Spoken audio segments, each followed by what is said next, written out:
Summer holidays வந்தாச்சு, நம்ம ஜிடி ஹாலிடேஸும் வந்தாச்சு. GT Holidays, South India's #1 travel brand. Lyca Productions Subaskaran வழங்கும் அஜித் குமார் நடிப்பில் விடாமுயற்சி உலகமெங்கும் வெற்றி நடை போடுகிறது. ரொம்ப நாள் ஆச்சு வீரப்பன் அவர்களை பற்றி பேசி. இன்னைக்கு வீரப்பன் அவர்களை பற்றி பேசும்போது திடீர்னு எங்களுக்கு நினைவுக்கு வந்தது அவருடைய ஆயுதப்படை அப்படிங்கிறது. காட்டுக்குள்ளேயே சுற்றுறாங்க அப்படின்னும் போது காவல்படை எந்நேரமும் அவங்கள தேடிக்கிட்டே இருப்பாங்க. ஸோ தேடுதல் வேட்டை அப்படின்ட்டு வரும்போது கண்டிப்பாக இவங்க ஆயுதங்கள் கையில் தற்காப்புக்காக வச்சுக்கிட்டே இருக்கணும். ஸோ அப்படி என்ன மாதிரியான ஆயுதங்கள் வச்சுருந்தாங்க, எங்கெங்கெல்லாம் பதுங்கும்போது அந்த ஆயுதங்களையும் பதுக்கி வைக்கக்கூடிய சூழல் இருக்கும்ல, அந்த மாதிரியான நிகழ்வுகளை பற்றி பகிர்ந்துக்க முடியுமா? அது நிறையவே இருக்கிறது. நாங்கள் காடுகளுக்குள் பயணமாகிற காலம் 97களுக்கு பிறகு. அதற்கு முன்னாடி அவர்கள் எஸ்எல்ஆர் என்கிற உயர் ரகமான ஒரு துப்பாக்கியை கையில் வைத்திருந்தார்கள். 303 என்று சொல்லக்கூடிய ஒரு துப்பாக்கி. அது இல்லாமல் கட்ட துப்பாக்கின்னு நாட்டு துப்பாக்கி வச்சுருப்பாங்க. டவுல் பேரல் இருக்கும், சிங்கிள் பேரல் வச்சுருப்பாங்க. இந்த 4 வகையான ரக துப்பாக்கிகள் தான் அவங்க கையில் இருந்தது. ஆனால் நாங்கள் போனதுக்கப்புறம் அதனுடைய நிலைமைகள் கொஞ்சம் மாறுது. இப்போ இந்த பொதுவாகவே எஸ்எல்ஆர் 303 என்ற அந்த மிக உயர்ந்த ரக துப்பாக்கிகள். எஸ்எல்ஆர் மேக்சின் இருக்கும், பெரிய மேக்சின். அதில் தோட்டாக்கள் நிரப்பி எந்த நேரமும் மேக்சினை கலட்டுறதே கிடையாது. 303ல் மொத்தம் 11 தோட்டாக்கள் தான் நாங்கள் வச்சுருக்கோம். அது அண்ணன் சேத்துக்குழி கோவிந்தன் தான் அதை பயன்படுத்துவார். ஏன் 303னா 1930வது வருஷம் அது கண்டுபிடிக்கப்பட்டது. அது 3 கிலோமீட்டர் பவரில் நின்று அடிக்கும். அதாவது லென்ஸை ஏற்றி விட்டு பார்த்தோம்னா 3 கிலோமீட்டருக்கு அந்த பக்கம் இருக்கிறவங்கள குறி பார்த்து அடிக்கணும். அதனால தான் அதுக்கு பேர் 303 என்று சொல்லுவாள். அதான் உயர் ரக துப்பாக்கி சேத்துக்குழி தான் எப்போதும் வச்சுருப்பார். ஆனால் எளிமையாக இருக்குது. எல்லா துப்பாக்கிக்கும் மொத்த எடையை 4.5 கிலோ தான். நீங்கள் மேக்சின் இருந்தால் கூட அதுக்கு 4.5 கிலோ தான் வரும். அது ஒரு பெரிய சுமையாக தான் இருக்கும். குறிப்பாக இந்த பதுக்கல் அப்படிங்கிறது கூடுமான வரை பேபி வீரப்பன் இருக்கிற வரை 2 எஸ்எல்ஆர் இருந்தது. பேபி வீரப்பன் மரணத்திற்கு பிறகு அந்த 2 எஸ்எல்ஆரில் ஒரு எஸ்எல்ஆர் மேக்கே ரங்கசாமியை பயன்படுத்திகிட்டு இருந்தார். மேக்கே ரங்கசாமி இறந்ததுக்கு பிறகு ஒரு எஸ்எல்ஆரை அண்ணன் முத்துக்குமார் பயன்படுத்தினாங்க. அடுத்து முத்துக்குமார் வெளியில் போகும்போது மணிகண்டன் பயன்படுத்துவார். கூடுமான வரை முத்துக்குமார், மணிகண்டன் போன்ற தோழர்கள் 2 பேருமே அடிக்கடி வெளியில் போகிறவங்க, ஆள் எடுப்பதற்காக வருவதற்காக. அந்த ஒரு துப்பாக்கி என்னென்னா சுழற்சி முறையில் வந்துக்கிட்டே இருக்கும். அந்த ஒரு துப்பாக்கி எப்போதுமே வீரப்பனார் எஸ்எல்ஆரை கையை விட்டு அவர் எங்கேயுமே பிரிக்க மாட்டார். ஒரு தடவை என்ன செஞ்சார், அது அவர்கிட்ட எப்பவுமே இருக்கும், யாருக்கும் கொடுக்க மாட்டார். அதாவது ஒரு முறை என்னென்னா ஆயுத பூசைன்னு சொல்லிட்டு அந்த எஸ்எல்ஆர் துப்பாக்கி அவர் கழட்டி என்ன செஞ்சார்னா அக்குச்சுக்கா கழட்டி அது தேங்காய் எண்ணெயில் ஊற போடணும். அந்த மிஷின் சரியாக இயங்குறதுக்காக. அது வழக்கம் போல் வருஷத்துக்கு ஒரு முறை அது செய்கிறது வழக்கமாக வச்சுருந்தோம்.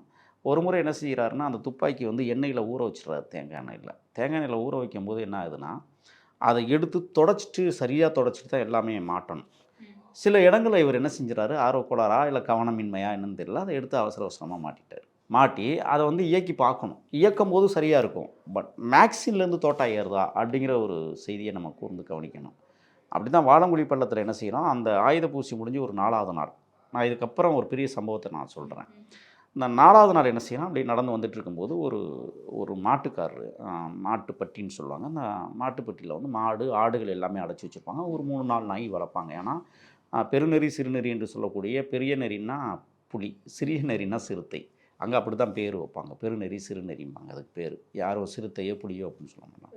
இப்போ அதை பாதுகாப்பதற்கு ஆட்டு மந்தையில் அந்த ஆட்டுப்பட்டியில் இருக்கிறவன் என்ன செஞ்சான், ஒரு தடவை அவரை போய் பார்த்து இந்த மாதிரி அதை அரிசி பத்தியம் வாங்கி தர முடியுமான்னு சொல்லி நம்ம கேட்குறோம். அதை அவன் வாங்கி தரேன்னு சொல்லிட்டான்.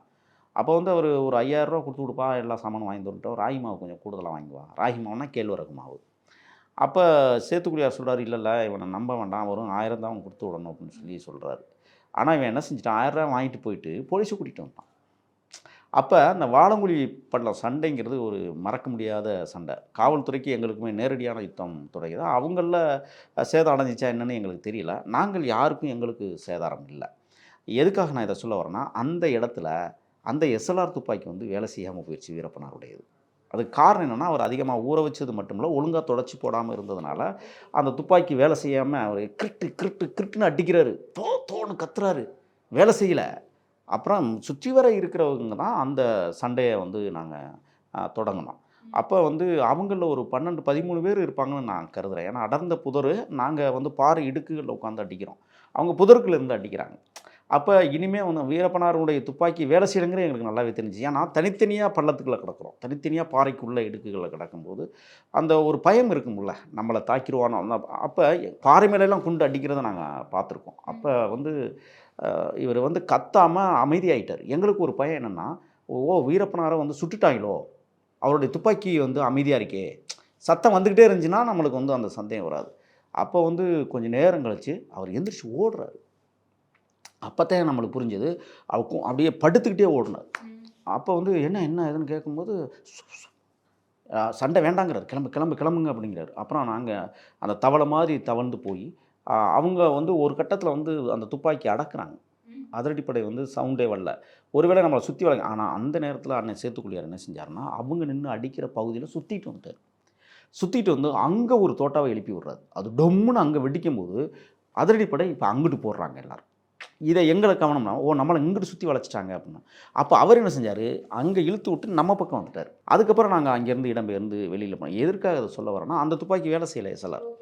அதுக்கப்புறம் என்ன செஞ்சாங்க, என்னமோ ஆச்சப்பா அப்படின்னு ரொம்ப சங்கடப்பட்டு, அப்புறம் அங்கேருந்து ஒரு 30-40 கிலோமீட்டர் நடந்து போய் அவருடைய துப்பாக்கியை பரிசோதிக்கும் போது தான் தெரியுது, அவர் ஒழுங்காக துடைக்காமல் தேங்காய் எண்ணெய் வந்து ஊறி போயிருந்ததுனால மேக்ஸில் வந்து தோட்டாவை வெளியேற்றலை, அப்படியே ஃபார்ம் ஆயிடுச்சு.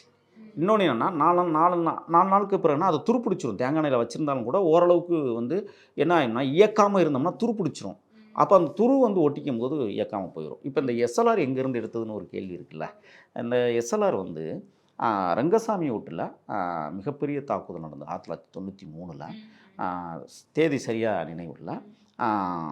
மைசூர் எஸ்பியாக இருந்த ஹரிகிருஷ்ணா, மாதேஸ்வரமலை இன்ஸ்பெக்டராக இருந்த ஷக்கீல் அகமது உள்ளிட்ட அவங்க வந்து ஒரு பொய்க்கணக்கு சொல்கிறாங்க. என்னென்னா 6 பேரை தான் வீரப்பன் படை சுட்டது, மற்ற யாருக்கும் காயம் இல்லை அப்படின்னா. ஆனால் அந்த தாக்குதலில் என்ன நடந்ததுன்னு சொன்னால், ஹரிகிருஷ்ணா, ஷக்கீல் அகமது வந்து வீரப்பனாருடைய டீமை ஒழிச்சு கட்டுறதுக்காக வராங்க. அதற்கு முன்னாடி வந்து ஆசாரி குருநாதன் என்கிற ஒரு கேரக்டர், அவர் வீரப்பனாருடைய படை தளபதியாக இருந்தவர். அவரை வந்து இதே ஹரிகிருஷ்ணா, ஷக்கீல் அகமது டீம் என்ன பண்ணுதுன்னா, அவர் வந்து ஒரு லம்பாடி பொண்ணை காதலிக்கிறார். இந்த லம்பாடி பொண்ணை காதலிக்கிறத வெகு பார்த்த அந்த உளவுப்படை என்ன செய்கிறாங்கன்னா, ஆசாரி குருநாதனை எப்படியாவது காட்டை விட்டு வெளியில் கொண்டு வந்துடணும் அப்படின்னு சொல்லி வெளியில் கொண்டு வந்து தீர்த்து கட்டுறாங்க. இதில் எமோஷனல் ஆகிறாரு வீரப்பனார், பெரும் கோபம். ஏன்னா தன்னுடைய தளபதியை வந்து கொண்டுட்டாங்களே, அப்போ அவங்களையும் இதே மாதிரி அடிக்கணும்னு சொல்லி அப்போ வந்து என்ன செய்கிறாங்கன்னா, அப்போல்லாம் எஸ்எல்ஆர் கிடையாது, தின்னாத்திரியும் கிடையாது. அவங்க வந்து இரட்டை குழல் துப்பாக்கி, ஒற்றை குழல் துப்பாக்கி போன்ற துப்பாக்கிகள். இன்னொன்று என்னென்னா, யானை சுடுகிற துப்பாக்கி. அதை நம்ம அப்புறம் சொல்லுவோம், அது எப்படி உற்பத்தி பண்ணுவாங்க அப்படிங்கிற ஒரு விஷயத்தை நான் அப்புறம் அதை சொன்னேன். இந்த சம்பவத்தில் என்ன செய்கிறாங்கன்னு சொன்னால், இரட்டை குழல் மற்றும் ஒற்றை குழல் துப்பாக்கி வந்து கடுமையான சண்டையை நடத்துகிறாங்க. அப்படி ஆனால் அதற்கு முன்னாடி தினேஷ் என்கிற ஒரு இன்ஸ்பெக்டர், மாதேஸ்வரமலை இன்ஸ்பெக்டர் வந்து ஒரு 5 பேரை அடிக்கிறாங்க. அதில் வந்து துப்பாக்கி கையில் எடுக்கிறாங்க. அந்த துப்பாக்கியில் 303 கையில் இருக்குது. அப்போ அது அதிநவீன நிபுணத்துவம் கொண்ட துப்பாக்கிங்கிறதுனால இவங்களை அடிக்கிறது ரொம்ப எளிமை அப்படிங்கிறாங்க. தோட்டாக்கள் அந்த 303ல் 2 303 அதில் எடுக்கிறாங்க, ஒரு பிஸ்டல் எடுக்கிறாங்க. அப்போ இது போதும் இவங்களை தாக்குறதுக்குன்னா. ஆனால் என்ன நடந்துச்சு அங்கே ரங்கசாமி ஒட்டு அப்படிங்கிற இடத்துல, அது ராமபுரா காவல் நிலைய சரக எல்லைக்கு உட்பட்ட வனப்பகுதியில் நடந்த யுத்தத்தில் வந்து 38 அதிரடிப்படையினர் வந்து பின்னாடி லாரியில் ஒளிஞ்சு மேலே வந்து படுதா போட்டு வர்றாங்க. முன்னாடி வந்து ஒரு ஜீப்பில் ஹரிகிருஷ்ணா, ஷக்கீல் அகமது உள்ளிட்ட 4 பேர் போகிறாங்க. அடுத்து 38 பேர் வர்றாங்க. இந்த 6 பேரை சீப்பில் உள்ளவங்கள அடிச்சிடுறாங்க. ஆனால் அதில் வந்து எஸ்பி அங்கேயே காலி, ஹரிகிருஷ்ணா, ஷக்கீல் அகமது அங்கேயே காலி. அப்போ எதிர்த்தாக்குதல் நடத்துறதுக்கு இந்த ஜீப்புக்குள்ளேருந்து ஆள் இல்லை, லாரியில் வந்தவங்க எதிர்த்தாக்குதல் நடத்துகிறாங்க.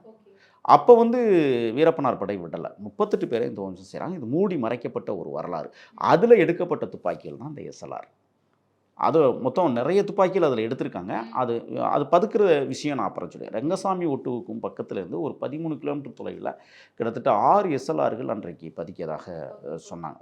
ஒரு 6 துப்பாக்கியில் ஒரே இடத்துல பார்சல் பண்ணி புதைச்சாங்க. எப்படி பார்சல் பண்ணுறது அப்படிங்கிற ஒரு விஷயம். தோட்டாக்கள் எப்போதுமே எஸ்எல்ஆர் அப்படி எடுத்தாங்க, தோட்டாக்கள் அவங்க நிறையவே கொண்டு வந்துடுவாங்க. எப்போதுமே எதிரியிடம் இருந்து தான் ஆயுதங்களையே நம்ம பெற முடியும். ராமபுரா காவல் நிலையம் அதை தான் கேட்கணும்னு நினச்சேன். எதிரிகள் கிட்ட இருந்து தான் ஆயுதங்களை எடுக்கிறாங்க அப்படின்னு சொன்னீங்க. பட் அது ஒரு குறிப்பிட்ட காலத்துக்கு அப்புறமோ இல்லை ஒரு குறிப்பிட்ட சண்டைக்கு பிறகு தோட்டாக்கள் காலியாக அதை எப்படி ரீஃபில் பண்ணுவாங்க? இல்லை, பொதுவாகவே அந்த ரங்கசாமி ஒட்டு தாக்குதலில் 1000க்கும் மேற்பட்ட தோட்டாக்கள் எடுக்கப்பட்டது.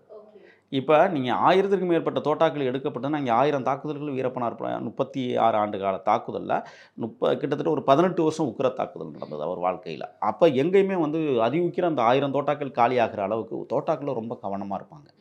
நீங்கள் ரங்கசாமியை வந்து மேக்கே ரங்கசாமியை சுடும்போது கூட 303 தான் சுட்டார். தோட்டா வந்து இருக்குங்கிற நம்பிக்கையில் தான் தான் கூட இருந்தவனே போட்டு அடிக்கிறாங்க. அந்த 303ங்கிறது என்னென்னா 3 கிலோமீட்டர் பவர்னு நம்ம ஏற்கனவே சொன்னோம். உங்களுக்கும் எனக்குமான டிஸ்டன்ஸில் நம்ம அடிக்கும்போது என்ன ஆகும்னா, இப்போ நெஞ்சாங்குழியில் அடிக்கிறோம்னா பின்னாடி வந்து இவ்வளோ அகலத்துக்கு கறி இருக்காது, அப்படியே அள்ளிட்டு போயிடும். தோட்டா எங்காவது போய் ஒரு பாறையில் இட்டு அடித்து அந்த பாறையை நொறுக்கி அப்படி கிடக்கும். அப்படி ஒரு பவர்ஃபுல்லான துப்பாக்கி. அப்போ இந்த துப்பாக்கிகள் வந்து இந்த மாதிரி எதிரிகளிடமிருந்து கைப்பற்றுவது மட்டுமல்ல, தோட்டாக்கள் எல்லாத்தையும் எடுத்துருவாங்க. அப்போ எனக்கு தெரிய 303க்கு வந்து 70 தோட்டா வச்சுருந்தார் சேத்துக்குழியார். எஸ்எல்ஆருக்கு வந்து ஒரு 6 முடிச்சு வச்சுருப்பார். என்னென்னா ஒரு எப்படி பார்த்தாலும் ஒரு 150, 200 தோட்டாக்கள் தன் உடம்புல இருக்குது. நான் ஏற்கனவே பல வலைவழித்தளங்களில் சொன்னது மாதிரி என்னென்னா, அண்ணா பெரியவங்க வந்து பெரிய சின்ன சட்டை ஒன்று போட்டிருப்பார். அந்த சின்ன சட்டையில் வந்து 2 பை இருக்கும், டைட்டாக இருக்கும். அந்த சின்ன பை 2மே தோட்டாக்கள் தான் இருக்கும். பெரிய சட்டை ஒன்று போட்டிருப்பார், முழங்கால் அளவுக்கு ஒரு சட்டை போட்டிருப்பார். அந்த சட்டையில் பார்த்தீங்கன்னா மேலே 2 பாக்கெட்டு, சைடில் 2 பாக்கெட் இருக்கும். இந்த மேலே இருக்கிற 2 பாக்கெட்டில் வந்து உள்ள தோட்டாக்கள் இருக்கிறதுனா மேலே தோட்டா வச்சா அது நல்லா இருக்காது அப்படின்ட்டு என்ன செய்வார்னா, அதில் இந்த மூலிகை பொருட்களை மட்டும் சேர்த்து வச்சுட்டு சைட் பாய் 2லையும் பார்த்தீங்கன்னா தோட்டாக்கள் மடித்து வச்சுருப்பார். என்ன மூலிகை பொருட்கள் எதுக்காக? மூலிகை வந்து இப்போ ராஜகுமாரை நம்ம வந்து அழைத்து சென்று 108 நாட்கள் வைத்திருக்கிற போது நான் என்ன சொன்னால் மூட்டு வலி, கை கால் வலி, உடல் சோர்வுகள் இந்த மாதிரி இருக்கும்போது இந்த மூலிகைகளை தயார் பண்ணுவார். இன்னொன்று என்னென்னா ஆயில்கள் தயார் பண்ணுவார். சியான் என்ற பூரான் வகையை சார்ந்த ஒன்றை உசுரோடு பிடிச்சி பாலித்தீன் கவரில் போட்டு கட்டுறது, தேலை உசுரோடு பிடிச்சி பாலித்தீன் கவரில் போட்டு கட்டுறது. அதற்கு பிறகு பார்த்திங்கன்னா பாம்பு இருக்குல்ல, நல்ல பாம்பு விஷத்தை எடுத்து பக்குவப்படுத்துறது, இந்த மாதிரி நிறைய பண்ணுவார் அவர். அது எதுக்குன்னா இந்த உடம்புல வந்து என்னென்ன உபாதைகள் நம்மளுக்கு வந்து வேலை செய்யலையோ அதை வந்து எங்கெங்கே வேலை செய்யலையோ அங்கங்கே அதை தேய்ப்பார். பாம்பு விஷம் இல்லாமா? ஆமாம், அது அரைக்கி தேய்ப்பார். மருந்தா பயன்படுத்துவார் அவர். நான் சொல்கிறேன். நான் இன்னொன்று என்னென்னா புதுசாக இருக்கு எனக்கு. ஆமாம், எல்லாமே விஷயத்தை வந்து மருந்தா பயன்படுத்துறது. அது மட்டும் இல்லை, இன்னொன்று இருக்குது. பாம்பு கொழுப்பு இருக்குல்ல, உரிப்பார். பாம்பு கொழுப்பை எடுத்து அதை வெயிலில் காய வச்சு அதை வெண்ணெயை உருக்கி எடுத்து அதை ஆயிலாக தடவுவாங்க. நான் சாரப்பாம்புக்கு நாங்கள் எத்தனையோ பண்ணியிருக்காங்க அந்த மாதிரி. இந்த மாதிரி செய்திகள் நிறைய இருந்தாலும் கூட இப்போ இந்த தோட்டாக்கள் வந்து நிரப்பி வச்சுருப்பாங்க. அந்த தோட்டாக்கள் எப்போதுமே என்ன செய்வாங்கன்னா ஆயிலில் எல்லாம் போட முடியாது. அதை அழகழகாக தொடச்சி அது வந்து அந்த கூலிங் ஆகாமல் இருக்கிறதுக்காக வரிசையாக அடுக்கி காய வைப்பாங்க. தினந்தோறும் சும்மா இருக்கிற நேரம் பாறை மேலே அப்படி வரிசையாக காய வைப்பாங்க. அதுக்கப்புறம் தட்டில் காய வைப்பாங்க. நாங்கள் இப்போ அதிகமாக வந்து எடை இல்லாத விஷயங்கள் தான் இங்கே வச்சுருப்போம். படுத்து தூங்குறது அந்த பாயின்னு சொல்லக்கூடியது கூட சில்பர் சாக்கில் தைச்சி வச்சுருப்போம். அப்போ அது மொத்த எடையை பார்த்தீங்கன்னா 400 கிராம் கூட வராது. அந்த படுக்கை வந்து ஒரு 400 கிராம் கூட வராது. அதே மாதிரி தான் ஈயத்தட்டையும் எடை இல்லாத தட்டுகள், அதாவது சில்வர் தட்டுலாம் இங்கே வச்சுக்கிறது இல்லை. நீங்கள் எது எளிமையாக இருக்கும், ஏன்னா தூக்கிக்கிட்டு சுமக்கணும் எல்லாத்தையும் அப்படிங்கிறதுனால. அப்போ அந்த தட்டுகளில் வந்து தோட்டாக்களை அழகழகாக காய வச்சு அதை பேக் பண்ணுற அந்த மாதிரி விஷயங்கள். இப்போ தோட்டாக்கள் எடுக்கிறது மட்டும் இல்லை, துப்பாக்கிகள் எடுக்கிறது மட்டும் இல்லை, எத்தனை பேர் இங்கே இருக்கிறோமோ அதுக்கு தகுந்தாற் போல தான் துப்பாக்கி வச்சுக்கணும். ஒரு ஆள்கிட்ட வந்து நான் 2 வச்சுக்குவேன் அப்படின்னு சொல்லிட முடியாது. அப்போ அந்த ரெங்கசாமி ஓட்டு சம்பவத்தில் வந்து 6 எஸ்எல்ஆர்கள் வந்து ஒரு இடத்துல பதிக்கிறதாக சொன்னாங்க. தோட்டாக்களும் அங்கே பதுக்கி வச்சுருந்ததாக சொன்னாங்க. அந்த வழியாக போகும்போது பார்த்தீங்கன்னா எடுத்து செக் பண்ணுவாங்க. நான் ஒரே ஒரு முறை நான் பார்த்துருக்குறேன் அந்த இடத்த. என்னை கிட்டத்தில் கூட்டிகிட்டு போக மாட்டாங்க. அந்த இருங்க இங்கே உட்காருங்க, அந்த வர்றோம் அப்படின்னு சொல்லிட்டு போவாங்க. போயிட்டு ஒரு மணி நேரம் கழித்து வருவாங்க. ஏன்னா அங்கே போயிட்டு அதை நோண்டி எல்லாம் செக் பண்ணிவிட்டு தோட்டாக்கள் வந்து இப்போ என்ன செய்வாங்கன்னா, இவங்க இப்போ புதிய தோட்டாவை வந்து இங்கே உள்ள மண்ணுக்குள்ளே போடுறோம், பழைய தோட்டாவை வெளியில் எடுக்கிறோம் அப்படின்னு சொன்னால் இதை அழகாக வந்து பாலிஷ் பண்ணி அங்கே கொண்டு உள்ளே வச்சுக்கிட்டு அதை எடுத்து கையில் வச்சுக்குவாங்க. அப்போ அந்த திசையில் எப்போ போகிறாங்களோ அப்போ வந்து தேவைப்படுகிற போது அதை பதிச்சு வச்சுட்டு பழசை எடுத்து பயன்படுத்துறது. இப்படி மாறி மாறி சில இடங்கள் நடக்கும். இப்போ நான் கூட ஒரு இடத்துல பார்த்தேன். அதாவது தெங்கு மராட்டா வனப்பகுதி, அந்த பகுதிக்கு பேர். ஒரு பள்ளத்தாக்கில் வந்து தோட்டாக்கள் பதிக்கியிருந்தாங்க. எப்படி பதிக்கியிருந்தாங்கன்னா, பெரிய ஈயச்சட்டி, அந்த ஈயச்சட்டியில் வந்து உள்ளே பார்த்திங்கன்னா லாரி டீப் இருக்கு பாருங்க, இந்த லாரி டீப்புக்குள்ளே போட்டு நல்லா கட்டி அதுக்குள்ளே போட்டு அந்த அந்த அந்த சட்டியை வந்து மேலே போட்டு மூடி போட்டு அதை வந்து நல்லா இருக்க வந்து டயராலேயே கட்டியிருக்காங்க. கட்டி கவுத்து வச்சிடுறது. நான் அதை போய் முதலாக ஒரு பொருள் வந்து உள்ளே இருந்து எடுக்கிறது அப்படிங்கிறது அன்னைக்கு தான் நான் பார்த்தேன். அப்போ அது வந்து இந்த சட்டி கவுத்து வச்சுருவாங்க, உள்ளே இருந்து எடுப்பாங்க அப்படியே. அது பத்திரமா இருக்கும், அப்படியே எதுவுமே ஆகாது. அது குறைந்தது நான் அவர் சொல்லுவார் 6 மாதம் 3 மாதத்துக்கு ஒரு தடவைலாம் நம்ம அதை நோண்டி எடுத்து பார்த்து செக் பண்ணணும்ப்பா, அது எந்த நிலமையில இருக்குன்னு பார்த்துக்கணும். உணவுப் பொருட்கள் வந்து 6 வருஷம் கழிச்சுலாம் நாங்கள் போய் எடுத்துருக்கோம். அது வேற, அந்த கதையெல்லாம் நம்ம அப்புறம் பேசுவோம். இப்போ இந்த துப்பாக்கிகள் வந்து ஃபஸ்ட்டு தினேஷ் உள்ளிட்ட 6 பேரை அடிக்கும்போது எடுத்த துப்பாக்கிகள், ராமபுரம் காவல் நிலையத்திலேருந்து எடுத்த துப்பாக்கிகள், அதுக்கப்புறம் ரங்கசாமி வீட்டில் நடைபெற்ற தாக்குதல் சம்பவ துப்பாக்கிகள், இப்படி இது வந்து காலத்திற்கு ஏற்றார் போல் அவங்க பயன்படுத்திகிட்டே இருந்தாங்க. ஆனால் ஒரு கட்டத்தில் நான் வாழமொழி படம் சண்டைன்னு சொன்னேன். அந்த சண்டையில் வந்து பார்த்திங்கன்னா சந்திரன் வந்து தப்பிச்சிடுறாரு தனியாக. இப்போ இவர் என்ன செய்கிறாருன்னு சொன்னால், திசை மாறி கிழக்கு பகுதிக்கு வந்துடுறாரு. கிழக்கு பகுதின்னா பெரிய தண்டா, சின்ன தண்டா, நாயக்கன் தண்டா போன்ற பகுதிகளில் வந்து அங்கே அடர்ந்த வனப்பகுதி, அந்த அடர்ந்த வனப்பகுதியில் அவர் தங்கியிருக்கிறார். அப்போ ஒரு பத்திரிக்கையாளர் வந்து அவருக்கு உதவி பண்ணுறாரு, சாப்பாட்டுக்கெல்லாம் வழி பண்ணி நீங்கள் உள்ளே இருங்க, நேரம் வரும்போது நான் உங்களுக்கு சொல்கிறேன். ஆனால் சந்திரன் என்ன செஞ்சார்னா, சும்மா இருக்காமல் காட்டை விட்டு வெளியில் மாறு வேஷத்தில் வந்து அங்கே வந்து வெள்ளித்திருப்பூர், அப்படி ஈரோடு மாவட்டம் வெள்ளித்திருப்பூர் காவல் நிலையம் வந்து காட்டுக்கும் அந்த வெள்ளித்திருப்பூர் காவல் நிலையத்துக்கு 7 கிலோமீட்டர் இடையில வயற்காடுகள் நிறைய. ஆனால் அவர் தினந்தோறும் காட்டுக்குள்ளே இரவுலவே படுத்துக்குவார், பகலில் இப்படி வேவு பார்ப்பார். இப்படி வேவு பார்க்கும்போது அவருடைய தவறான ஒரு தகவல் என்னென்னா, வெள்ளித்திருப்பூர் காவல் நிலையத்துக்குள்ள 303 துப்பாக்கி நிறைய இருக்கிறதாக இவர் வந்து நம்மள்ட்ட தகவல் சொல்கிறார். அதற்கு பிறகு வந்து தமிழ் தேசிய மீட்சி படை காட்டுக்குள்ளே 1997களில் முதலாக காட்டுக்குள்ளே போகுது. போதிய துப்பாக்கி பத்தலை, அப்போ துப்பாக்கி தேவைப்படுது அப்படின்னு சொல்லும்போது தான் என்ன மாதிரியான துப்பாக்கி நம்ம எடுக்கலாம் அப்படின்னா, சரி ஓகே வெள்ளித்திருப்பூரில் நம்மளுக்கு வந்து துப்பாக்கி இருக்குது 303, அப்போ நம்ம அதை அடித்து எடுக்கலாம். ஏற்கனவே பதுக்கி வைக்கப்பட்டிருந்த துப்பாக்கிகள் அது ஆட்கள் நிறைய சேரும்போது, ஏன்னா அது அதிநவீன ரக துப்பாக்கிகள் என்பதால் அந்த துப்பாக்கியில் வந்து புதுசாக வர்றவங்களுக்கு பயிற்சி கொடுக்க முடியாது. அதனால் அது இருக்கட்டும், நம்ம இந்த துப்பாக்கி 303 இருந்தால் நம்ம எடுத்துக்குவோம் அப்படின்னு சொல்லிட்டு தான் வெள்ளித்திருப்பூர் காவல் நிலைய தாக்குதல் 1998ல் அது மிகப்பெரிய சம்பவமாக நடந்தது. ஆனால் அங்கே போய் பார்த்தா அது 303 இல்லை. ஏன்னா 303 துப்பாக்கிக்கும் 410 என்று சொல்லக்கூடிய 410 ரக துப்பாக்கியும் ஒரே வகையை சார்ந்தது. ஆனால் 303க்கு மேக்சின் இருக்கும், 410க்கு மேக்சின் இருக்காது. அது ஒவ்வொரு தோட்டாவை போட்டு தான் அடிக்கணும். ஓகே, இது மேக்சின் அடித்தோம்னா அந்த மேக்சின்லேருந்து தோட்டாவை இழுத்துக்கும். புரியுது. இது ஆனால் ஒரே மாதிரி இருக்கும். நீங்கள் அந்த 410 துப்பாக்கியில் பார்த்தீங்கன்னா விசக்கத்தி என்று இன்றைக்கும் நீங்கள் பார்த்துருப்பீங்க, கத்தி வச்சுருப்பாங்க. அந்த கத்தி வந்து லேசாக அப்படி கிழிச்சிச்சு அப்படின்னு சொன்னால் அதுக்கு மருந்து எங்கேயுமே கிடையாது, அரசு மருத்துவமனையில் மட்டும்தான் இருக்குது. அப்போ இந்த கத்தி கிழிச்சிருச்சுன்னா மருத்துவமனைக்கு போகணும், எங்கே நீ இந்த கத்தியை பயன்படுத்தினான்னு அவங்க விசாரிச்சிருவாங்க. ஆமாம். அப்போ அதனாலேயே அங்கே வெள்ளித்திருப்பூர் காவல் நிலையத்தில் எடுக்கப்பட்ட துப்பாக்கியினுடைய கத்திகள் அனைத்துமே பெரியதண்டா காட்டில் ஒரு இடத்துல உட்காந்து அமைதியாக உட்காந்து எல்லாத்தையும் கலட்டி காவல்துறை வந்து அன்னைக்கு வந்து ஐஜியாக இருந்த காளிமுத்து தான் வந்து அதிரடிப்படையினுடைய தலைவராக இருக்கிறார். அப்போ நாங்கள் வந்து என்ன அதெல்லாம் சுவாரஸ்யமான சம்பவம். வானொலி செய்தியில் கேட்கும்போது இன்னும் 3 மணி நேரத்தில் வீரப்பன் கும்பல் சுற்றி வளைக்கப்படும்னு இவர் அறிவிச்சிட்டு இருக்கிறாரு. எங்கேருந்து அறிவிக்கிறாரு? அவர் வந்து பண்ணாரியிலேருந்து அறிவிச்சிட்டு இருக்கிறாரு. நாங்கள் இருக்கிறது இங்கே மேட்டூர் பக்க காட்டில் இருக்கிறோம். இதுக்கும் அதுக்கும் டிஃப்ரெண்ட் பார்த்தீங்கன்னா 150 கிலோமீட்டர். ஓகே, இதெல்லாம் வந்து இப்போ வெள்ளித்திருப்பூர் காவல் நிலைய தாக்குதல் முடிச்சதுக்கு பிறகு வீரப்பனார் ஒரு புதிய யுக்தியை கையாண்டார். என்னென்னா, எல்லாரையும் கூப்பிட்டு இங்கே வாங்க, நம்ம எல்லாத்தையும் எடுத்துட்டோம், நம்ம வந்து இப்போ வந்து ஒரு 100 கிலோமீட்டர் 200 கிலோமீட்டர் போகிறோம்னா அந்த அழக பசங்க குறுக்கிட்டுருவாங்க, நம்ம இங்கெல்லாம் போக வேண்டாம், இந்த காட்டுக்குள்ளேயே தங்கிடுவோம் அப்படின்ட்டு துப்பாக்கி எடுத்த காட்டுக்குள்ளேயே தங்கிட்டோம், புதருக்குள்ளே. அப்போ அங்கே உட்காந்து இந்த விசக்கத்தியெல்லாம் கலட்டுறோம், எல்லாத்தையும் பகலில் உட்காந்து கலட்டுறோம். கலட்டிட்டு அதை வந்து என்ன செய்கிறோம், பாலித்தீன் கவர் போட்டு பக்குவமாக கையில் வெட்டிடாது, ஏன்னா அது புண்ணு ஆறாது, விசக்கத்தி அது. அதை பக்குவமாக சுற்றி மண்ணுக்குள்ள விட்டு புதைச்சிட்டோம். பெரியதண்டா காட்டுக்குள்ளே தான் இன்றைக்கும் அது கிடக்குது.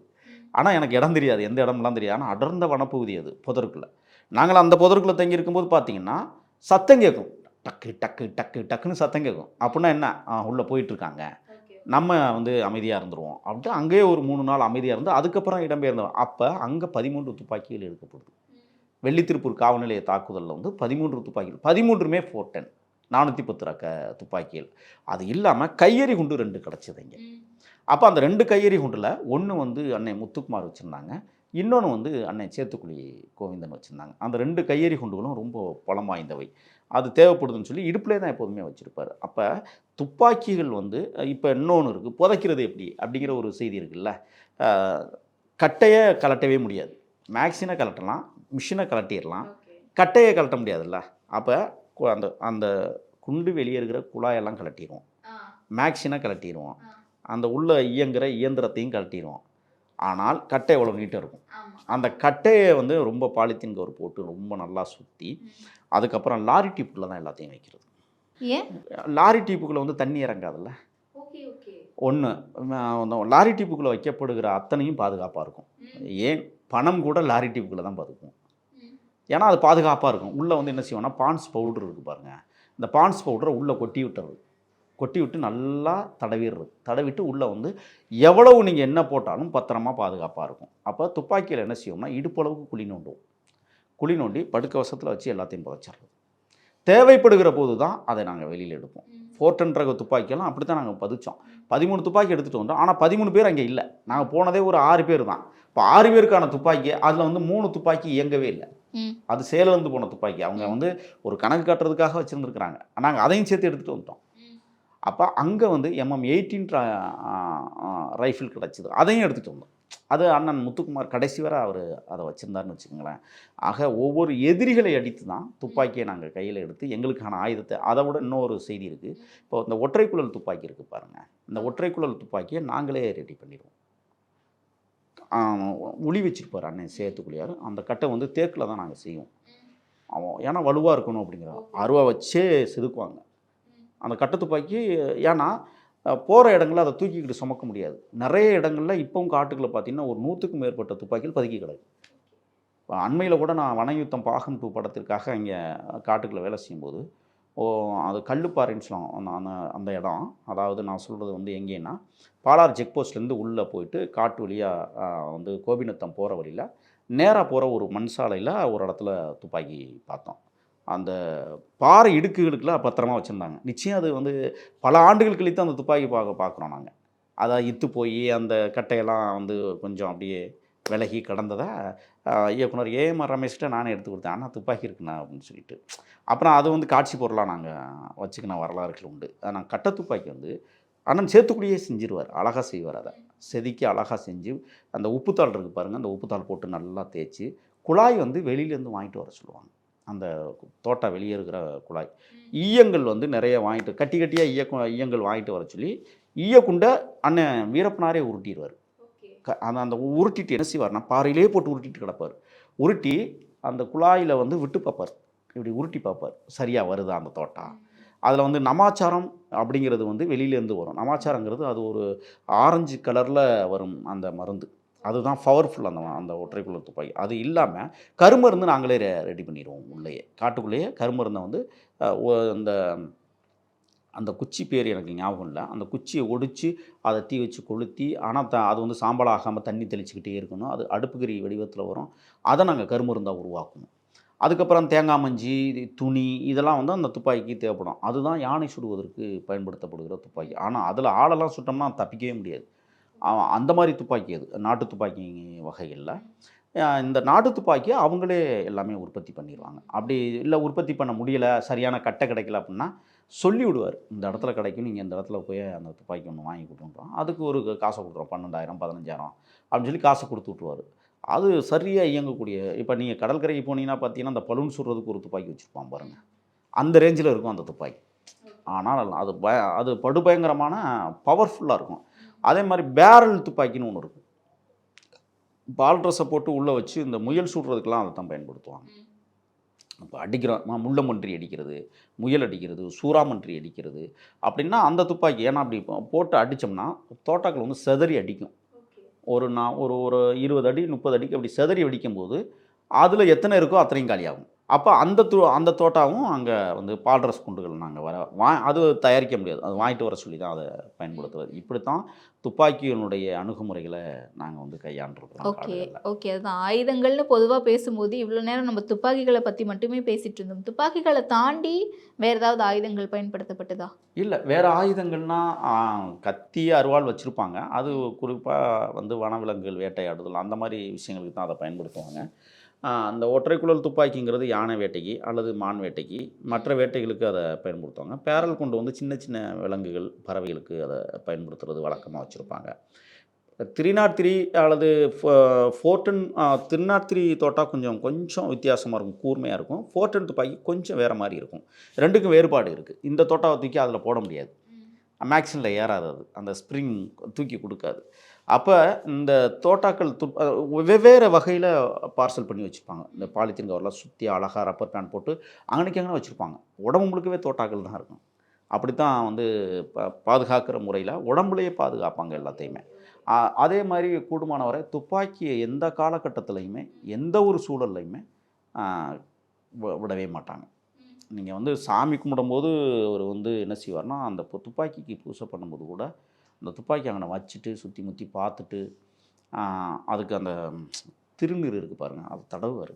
3 பட்டை அப்படி தடவிட்டு அதில் சந்தனம் வச்சுக்கிட்டு எடுத்துக்கிட்டு முருகா வனதேவதையே, அந்த வார்த்தை இருக்குல்ல, முருகா வனதேவதையேன்னு சொல்லிட்டு அதை எடுத்து அதை பாதுகாக்கிறது. ரொம்ப அந்த தூங்கும்போது கூட அந்த துப்பாக்கி வயிற்றுக்குள்ள இருக்கும். மேக்ஸினில் நெப்பை ஆஃப் பண்ணிடுவாங்க. ஏன்னா நெப்பு தூங்கும்போது எதாவது கைவிட்டு அது வாட்டுக்கு ஏதாவது ஆயிடுச்சுன்னா என்ன பண்ணுறது அப்படின்னு. அந்த மாதிரி ஒரு தடவை கூட ஆகலை. ஒரு முறை வந்து துப்பாக்கி வந்து கை துப்பாக்கி, அதாவது MM16 ஒரு ரைபிள், சத்தியமூர்த்தி என்கிற எங்கள் அண்ணன் தான். அவர் என்ன செஞ்சார், ஒரு முறை இந்த துப்பாக்கியை சரி பண்ணும்போது கைப்பட்டு வெடிச்சிருது. தவறுதலாக வெடிச்சு இந்த கையில் வந்து அவருக்கு பார்த்தீங்கன்னா தோட்டா பாஞ்சு அப்படியே அவருக்கே பாஞ்சிருது. அப்போ அவருக்கு இந்த கட்டை இல்லை இந்த சுண்டு விரல் இருக்குல்ல, இந்த சுண்டு விரல் வந்து என்ன செஞ்சுன்னா ஆள்காட்டி விரல், இந்த 2 இருக்காது. இதோட வச்சு உடனே வெளியில் கூட்டிகிட்டு போய் அதை வந்து ஆப்ரேஷன் பண்ணி இந்த விரல் குட்டையாக இருக்கும் அவருக்கு. இன்றைக்கும் வந்து நலமுடன் இருக்கிறாரு. இன்றைக்கும் அந்த விரல் குட்டையாக தான் இருக்கும். இந்த மாதிரி எதிர்பாராத இதோட வெள்ளித்திருப்பூர் காவல் நிலையத்தில் துப்பாக்கிகள் வந்து எடுத்துக்கிட்டு இருக்கும்போது கட்ட துப்பாக்கி வச்சுருந்தா சரவணன்னு ஒருத்தர், அவர் என்ன செய்யணும், உதறி நெப்பை பிடிச்சி விட்டாப்புல. நாட்டு துப்பாக்கியோட நெப்பை பிடிச்சி விட்டா உள்ளே வந்து இன்ஸ்பெக்டரு ஏட்டு எல்லாரையும் வந்து பிணைக்கைதியாக பிடிச்சி வைக்கிறோம், எல்லாத்தையும் செயின் போட்டு கட்டி சண்டலில் மாட்டுறாங்க. அப்போ வந்து இந்த சரவணன் என்ன செஞ்சு விட்டால, பயத்தில் பீதியில் தோட்டாவை அப்படி எடுத்துட்டோம், அடித்தா போய் சோத்தில் அடித்து. இன்றைக்கும் வெள்ளித்திருப்பூர் காவல் நிலையத்தில் நீங்கள் உள்ளே போய் பார்த்தீங்கன்னா அந்த சுவரில் வந்து தோட்டா அடித்த தடயங்கள் இன்றைக்கி இருக்க வாய்ப்பு இருக்குது. பிடிச்சி விட்டாப்புல. அப்புறம் வீரப்பனாருக்கு அந்த நேரத்தில் கோவம் திட்டிவிட்டார் பயங்கரமாயப்பா, ஏதாவது ஆச்சுன்னா யாருப்பா பதிச்சு விட்றது, இந்த மாதிரியா பண்ணுறது அப்படின்னு சொல்லி. ஆனாலும் இங்கே வெளியில் தான் எல்லாத்தையும் பக்குவமாக பேசி தான் கூட்டிகிட்டு போவாங்க. அங்கே போய் பயத்துலையும் சில பேர் இந்த மாதிரி நடக்கும்போது பார்த்தீங்கன்னா அள்ளு தெரிச்சு போகும் நம்மளுக்கே. ஒங்கினுட்டு போகிற அந்த சவுண்ட் இருக்குல்ல, அதுவும் ஒரு ரூமுக்குள்ளே ஒரு 10 ரூமுக்குள்ளே ஒரு தோட்டா வெடிக்குதுன்னா எவ்வளோ பெரிய விஷயமா இருக்கும். நம்ம என்ன நோக்கத்துக்காக போயிருக்கிறோமோ அந்த நோக்கம் வந்து ஃபெயிலியராக போயிடும். ஆக இந்த மாதிரி சம்பவங்களும் வந்து சில இடங்களில் நடந்திருக்கு. அதே மாதிரி சுடும் பொழுது பெரிய அசம்பாவிதங்கள் ஏதாவது நடந்திருக்கு அந்த மாதிரி தவறுதலாக சுட்டு? இல்லை, அந்த மாதிரி எந்த சம்பவமும் நடக்கலை. அதாவது 1991 வந்து பாலாறு ஃபார்ம் பிளாஸ்ட், சுரக்காமடு ஃபார்ம் பிளாஸ்ட்டில் கூட அவங்க வந்து 14 இடங்களில் கண்ணி வெடி வச்சாங்க. வீரப்பனார் படை 14 இடங்களில் குழி நோண்டி கண்ணி வெடி வச்சாங்க. இன்னும் அந்த தடயங்கள் அங்கே இருக்குது, நீங்கள் போய் பார்த்தீங்கன்னா தெரியும். அந்த 2 பேருந்துகள், கர்நாடகா மற்றும் தமிழ்நாடு அதிவிரைவு படை பேருந்துகள் தூளாக்கப்பட்டது. அதில் பயன்படுத்தப்பட்ட மருந்துகள் அனைத்துமே பாறைகளை வெடிக்கக்கூடிய மருந்துகள் தான். வந்து கிலோ கணக்கில் மொத்தமே வந்து சொன்னாங்க 30 கிலோ பயன்படுத்தியதாக சொன்னாங்க. அது உப்பெல்லாம் சேர்ப்பாங்க, அதில் உப்பு, பாஸ்பரஸ் நிறைய சேர்ப்பாங்க. அதனுடைய தன்மை எனக்கு அவ்வளோவா தெரியாது. இருந்தாலும் வந்து ஆமாம், அதாவது வந்து பக்காவாக பதுக்கி தான் அதை வந்து தூக்கி அடித்தாங்க. அப்போ 2 பேருந்துகளே வந்து பறந்துச்சு, மேலே போய் பறந்துச்சு. அந்த மாதிரி அதுக்கு வந்து சைமன் ஒருத்தர், அவரை வந்து பயன்படுத்தினாங்க. அவர் வந்து யாருன்னா பாறை உடைக்கிற மிகப்பெரிய தொழிலாளியாக வேலை செஞ்சவர் கர்நாடக பகுதியில். அவரை கொண்டு வந்து தான் அந்த கன்னிவெடி தாக்குதலில் வச்சு சிதைச்சி விட்டாங்க. ஆக இந்த மாதிரி அதிரடி தாக்குதல்களில் வந்து எங்கேயுமே சரி பிசுறவே இல்லை. வீரப்பனார் படை குறி வச்சாங்கன்னா முடிஞ்சது, அவ்வளோதான். அது என்ன இருந்தாலும் குறி வச்சுட்டா வந்து தப்பிக்கவே முடியாது, அந்த அளவுக்கு பொழிஞ்சு விட்ருவாங்க. அப்படிலாம் சில நேரங்களில் நீங்கள் கேட்டதை போல் தோட்டாக்கள் வந்து ரொம்ப கம்மியாக இருக்குது, நம்ம ஒரு குறிப்பிட்ட தொலைவு போய் எடுக்கணும். அப்போ வந்து எதிர்பாராத விதமாக ஒரு யுத்தம் தொடங்கிருச்சு. இப்போ வாழமொழி பள்ளம் சண்டையை நான் உங்கள்கிட்ட சொன்னேன், அது எதிர்பாராத சண்டை. அப்போ இந்த இடங்களில் வந்து நம்ம வந்து கடையோசிதமாக யோசித்து தான் அது முடிவெடுக்க முடியுமே ஒழிய, தோட்டாக்கள் இருக்குப்பா அடிச்சு விடுங்கப்பான்னு சொல்லிலாம் அடிக்க முடியாது. நம்ம அடிக்கிற தோட்டா அது பலனுள்ளதாக இருக்கணும். பலனற்றதாக போயிடுச்சுன்னா அது எதுக்கு? இப்போ காவல்துறைக்கு வந்து எத்தனை தோட்டா வேணாலும் அடிக்கலாம், அங்கே கணக்கு காட்டிடுவாங்க. நாங்கள் வீரப்பனாருடன் நடந்த சண்டையில் வந்து ஒரு 900 தோட்டாக்கள் பயன்படுத்தி. இப்போ வீரப்பனாருடைய இறுதி நாட்களில் செத்த பிணத்தை சுட்டாங்கள்ல வண்டிகளை வச்சு, 368 தோட்டாக்கள் பயன்படுத்தப்பட்டது. அந்த வண்டியே பொழிஞ்சாங்க. எஸ்கேஎஸ் ஹாஸ்பிட்டல் சேலத்துக்கு ஸ்பெல்லிங்கே தப்பாக எழுதி எல்லாம் வந்த வண்டியை 368 தோட்டாக்கள் பயன்படுத்தி அரசாங்கத்துக்கு என்ன கணக்கு காட்டியிருப்பாங்க நீங்கள் நினைக்கிறீங்க? நாங்கள் வந்து வண்டியை சுட்டோம், 361 தோட்டாக்கள் காலி ஆயிடுச்சு. ஆனால் சும்மா பிடிச்சி விட்டது. அரசாங்கம் கேள்வி கேட்காது. ஆனால் வீரப்பனார் என்ன செய்வார்னா, ஒவ்வொரு தோட்டாவும் எகிறுகிற போது அந்த எகிரிய தோட்டாக்கள் பலனுள்ளதாக இருந்ததா அதை யோசிப்பாங்க. ஒவ்வொரு தோட்டாவுக்கும் அவங்க விலை மதிக்க முடியாத ஒரு இது வச்சுருந்தாங்க. அப்போ அந்த யுத்தம், அவசரகால யுத்தம்னா கூட அளந்து தான் அடித்தாங்க. நீங்கள் காட்டுக்கு வேட்டைக்கு போகிறோம், வேட்டைக்கு போகும்போது நாட்டு துப்பாக்கி யூஸ் பண்ணுறோம். அப்போ வந்து ஈயக்குண்டுகள் இருக்குது, அந்த ஈயக்குண்டுகளை கூட அப்பா அடிக்கிற தோட்டா ரொம்ப கஷ்டப்பட்டு உருட்டுறேன், எங்கேயும் சிதற விட்டுறக்கூடாது அப்படிம்பார். அடித்தா அது இன்னொன்று சில தோட்டாக்கள் வந்து அந்த காட்டு விலங்குகளுடைய உடம்புக்குள்ளே பாஞ்சிருக்கும். அந்த தோட்டாவை திருப்பி எடுத்து அதை உருக்கி அதை உருட்டி பத்திரமா வச்சுக்கிறது. எதையுமே வந்து வீணாக்குறது கிடையாது. இன்னொரு விடயம், அந்த தோட்டா தவறி வெளி தவறி அங்கிட்டு போய் எங்கேயாவது கிடக்குன்னா அதை தேடுவாங்க, எங்கன்னா கிடக்கா. ஏன்னா 2 விதமான தேடல். ஒன்று, அது இன்னொரு தடவை பயன்படுத்தலாம்.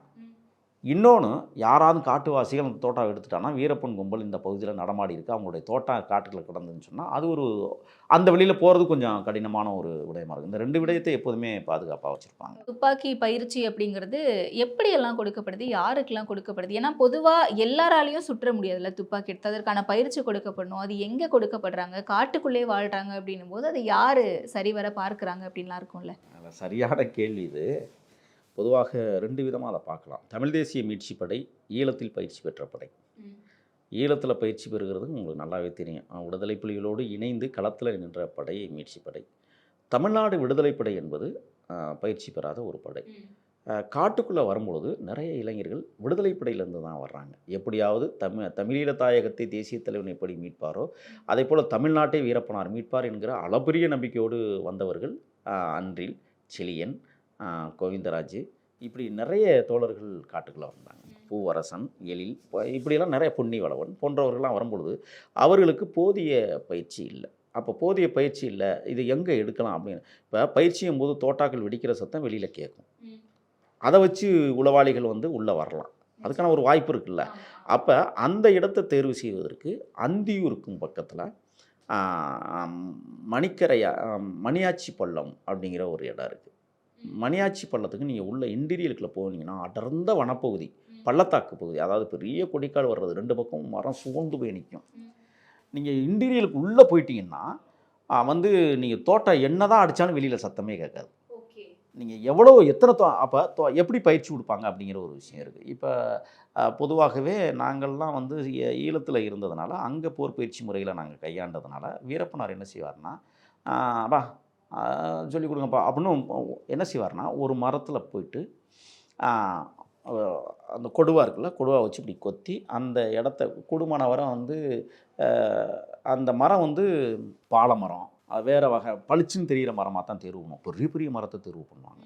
அப்போ அது என்ன செய்வான்னா, அருவாளை வச்சு இப்படி கொத்திட்டு வந்துடுவார். அந்த பாரு அதை பார்த்து சுடு பார்ப்போம் அப்படிம்பார். அப்போ வந்து முதல்ல வந்து சில பயிற்சிகள் இருக்குது. ஆரம்ப கட்ட பயிற்சிங்கிறது முதல்ல எப்படி துப்பாக்கியை தூக்குவதற்கு முன்னால் எப்படி அந்த பொசிஷனை நம்ம கையாளுகிறது அப்படிங்கிற ஒரு பயிற்சி இருக்குது. அந்த பயிற்சியான முத்துக்குமார், மணிகண்டன் அல்லது சத்யா போன்றவர்களெல்லாம் சொல்லிக் கொடுப்பாங்க. சும்மா இருக்கிற நேரம் அதை துப்பாக்கி கையில் இருக்காது, சும்மா மரக்கட்டையை கொடுத்து நிற்க வச்சுருப்பாங்க. அப்போ மரக்கட்டையை வச்சுக்கிட்டு தான் பயிற்சி எடுக்க முடியும், துப்பாக்கி வச்சுட்டு கொடுக்க மாட்டாங்க. அப்போ அதை நீங்கள் ஸ்டெப்பெல்லாம் கரெக்டாக போடுறியா, உட்காந்து கரெக்டாக எந்திரிக்கிறியா அப்படிங்கிறத சொல்லி கொடுப்பாங்க.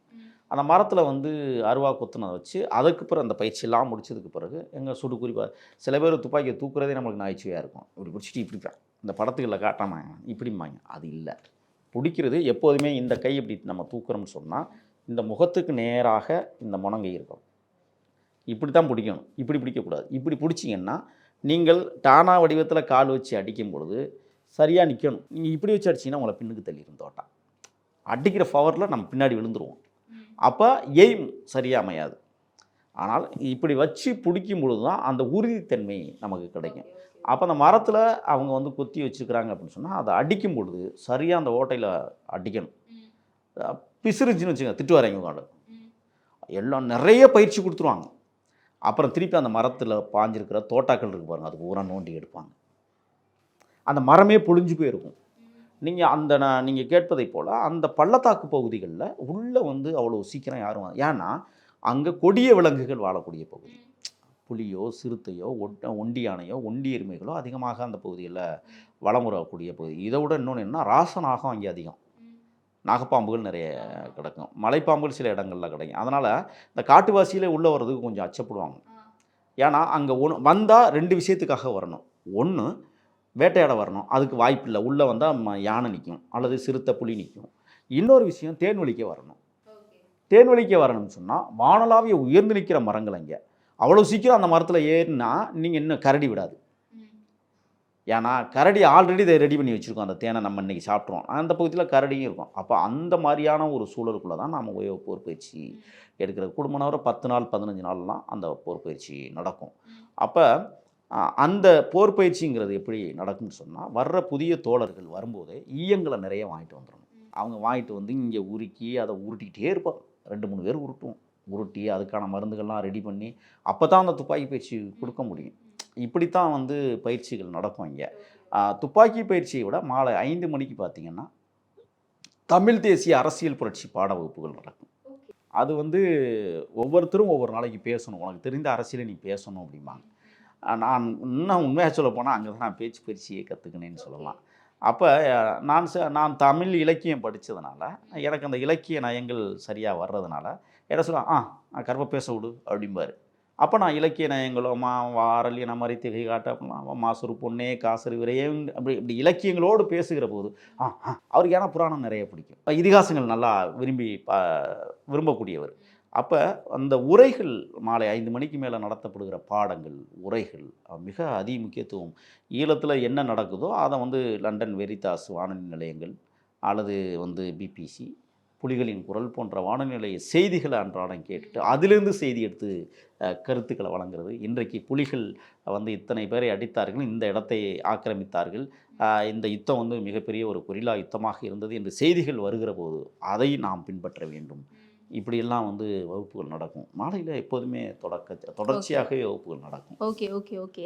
அண்ட் வீரப்பன் அவர்களுடைய துப்பாக்கி இந்த போர் எல்லாமே மனிதர்களையும் இல்லை ஆயுதப்படை, அதான் மனிதர்களுங்கிறத விட ஆயுதப்படைகளை நோக்கி மட்டும்தான் இருந்ததா, இல்லை விலங்குகளை வேட்டையாடுறதுக்கு இருந்ததே கிடையாதா, எத்தனை யானைகளை அவர் சுட்டிருப்பார் அப்படின்ற செய்திகள்லாம் நம்ம தொடர்ந்து கேட்குறோமே? இல்லை, பொதுவாக யானை வேட்டை என்பது கருங்குளூரை சேர்ந்த அவருடைய குருநாதர் வந்து நடத்திய வேட்டைகள் ஏராளமானது. அந்த வேட்டைகளோடு இவர் உதவியாக இருந்தார். ஆரம்ப நிலையில் நான் சொல்லுவது 87லிருந்து 91 அந்த 4 ஆண்டு காலம் அவர் மிக கடுமையான வேட்டைக்காரனாக இருந்தார்.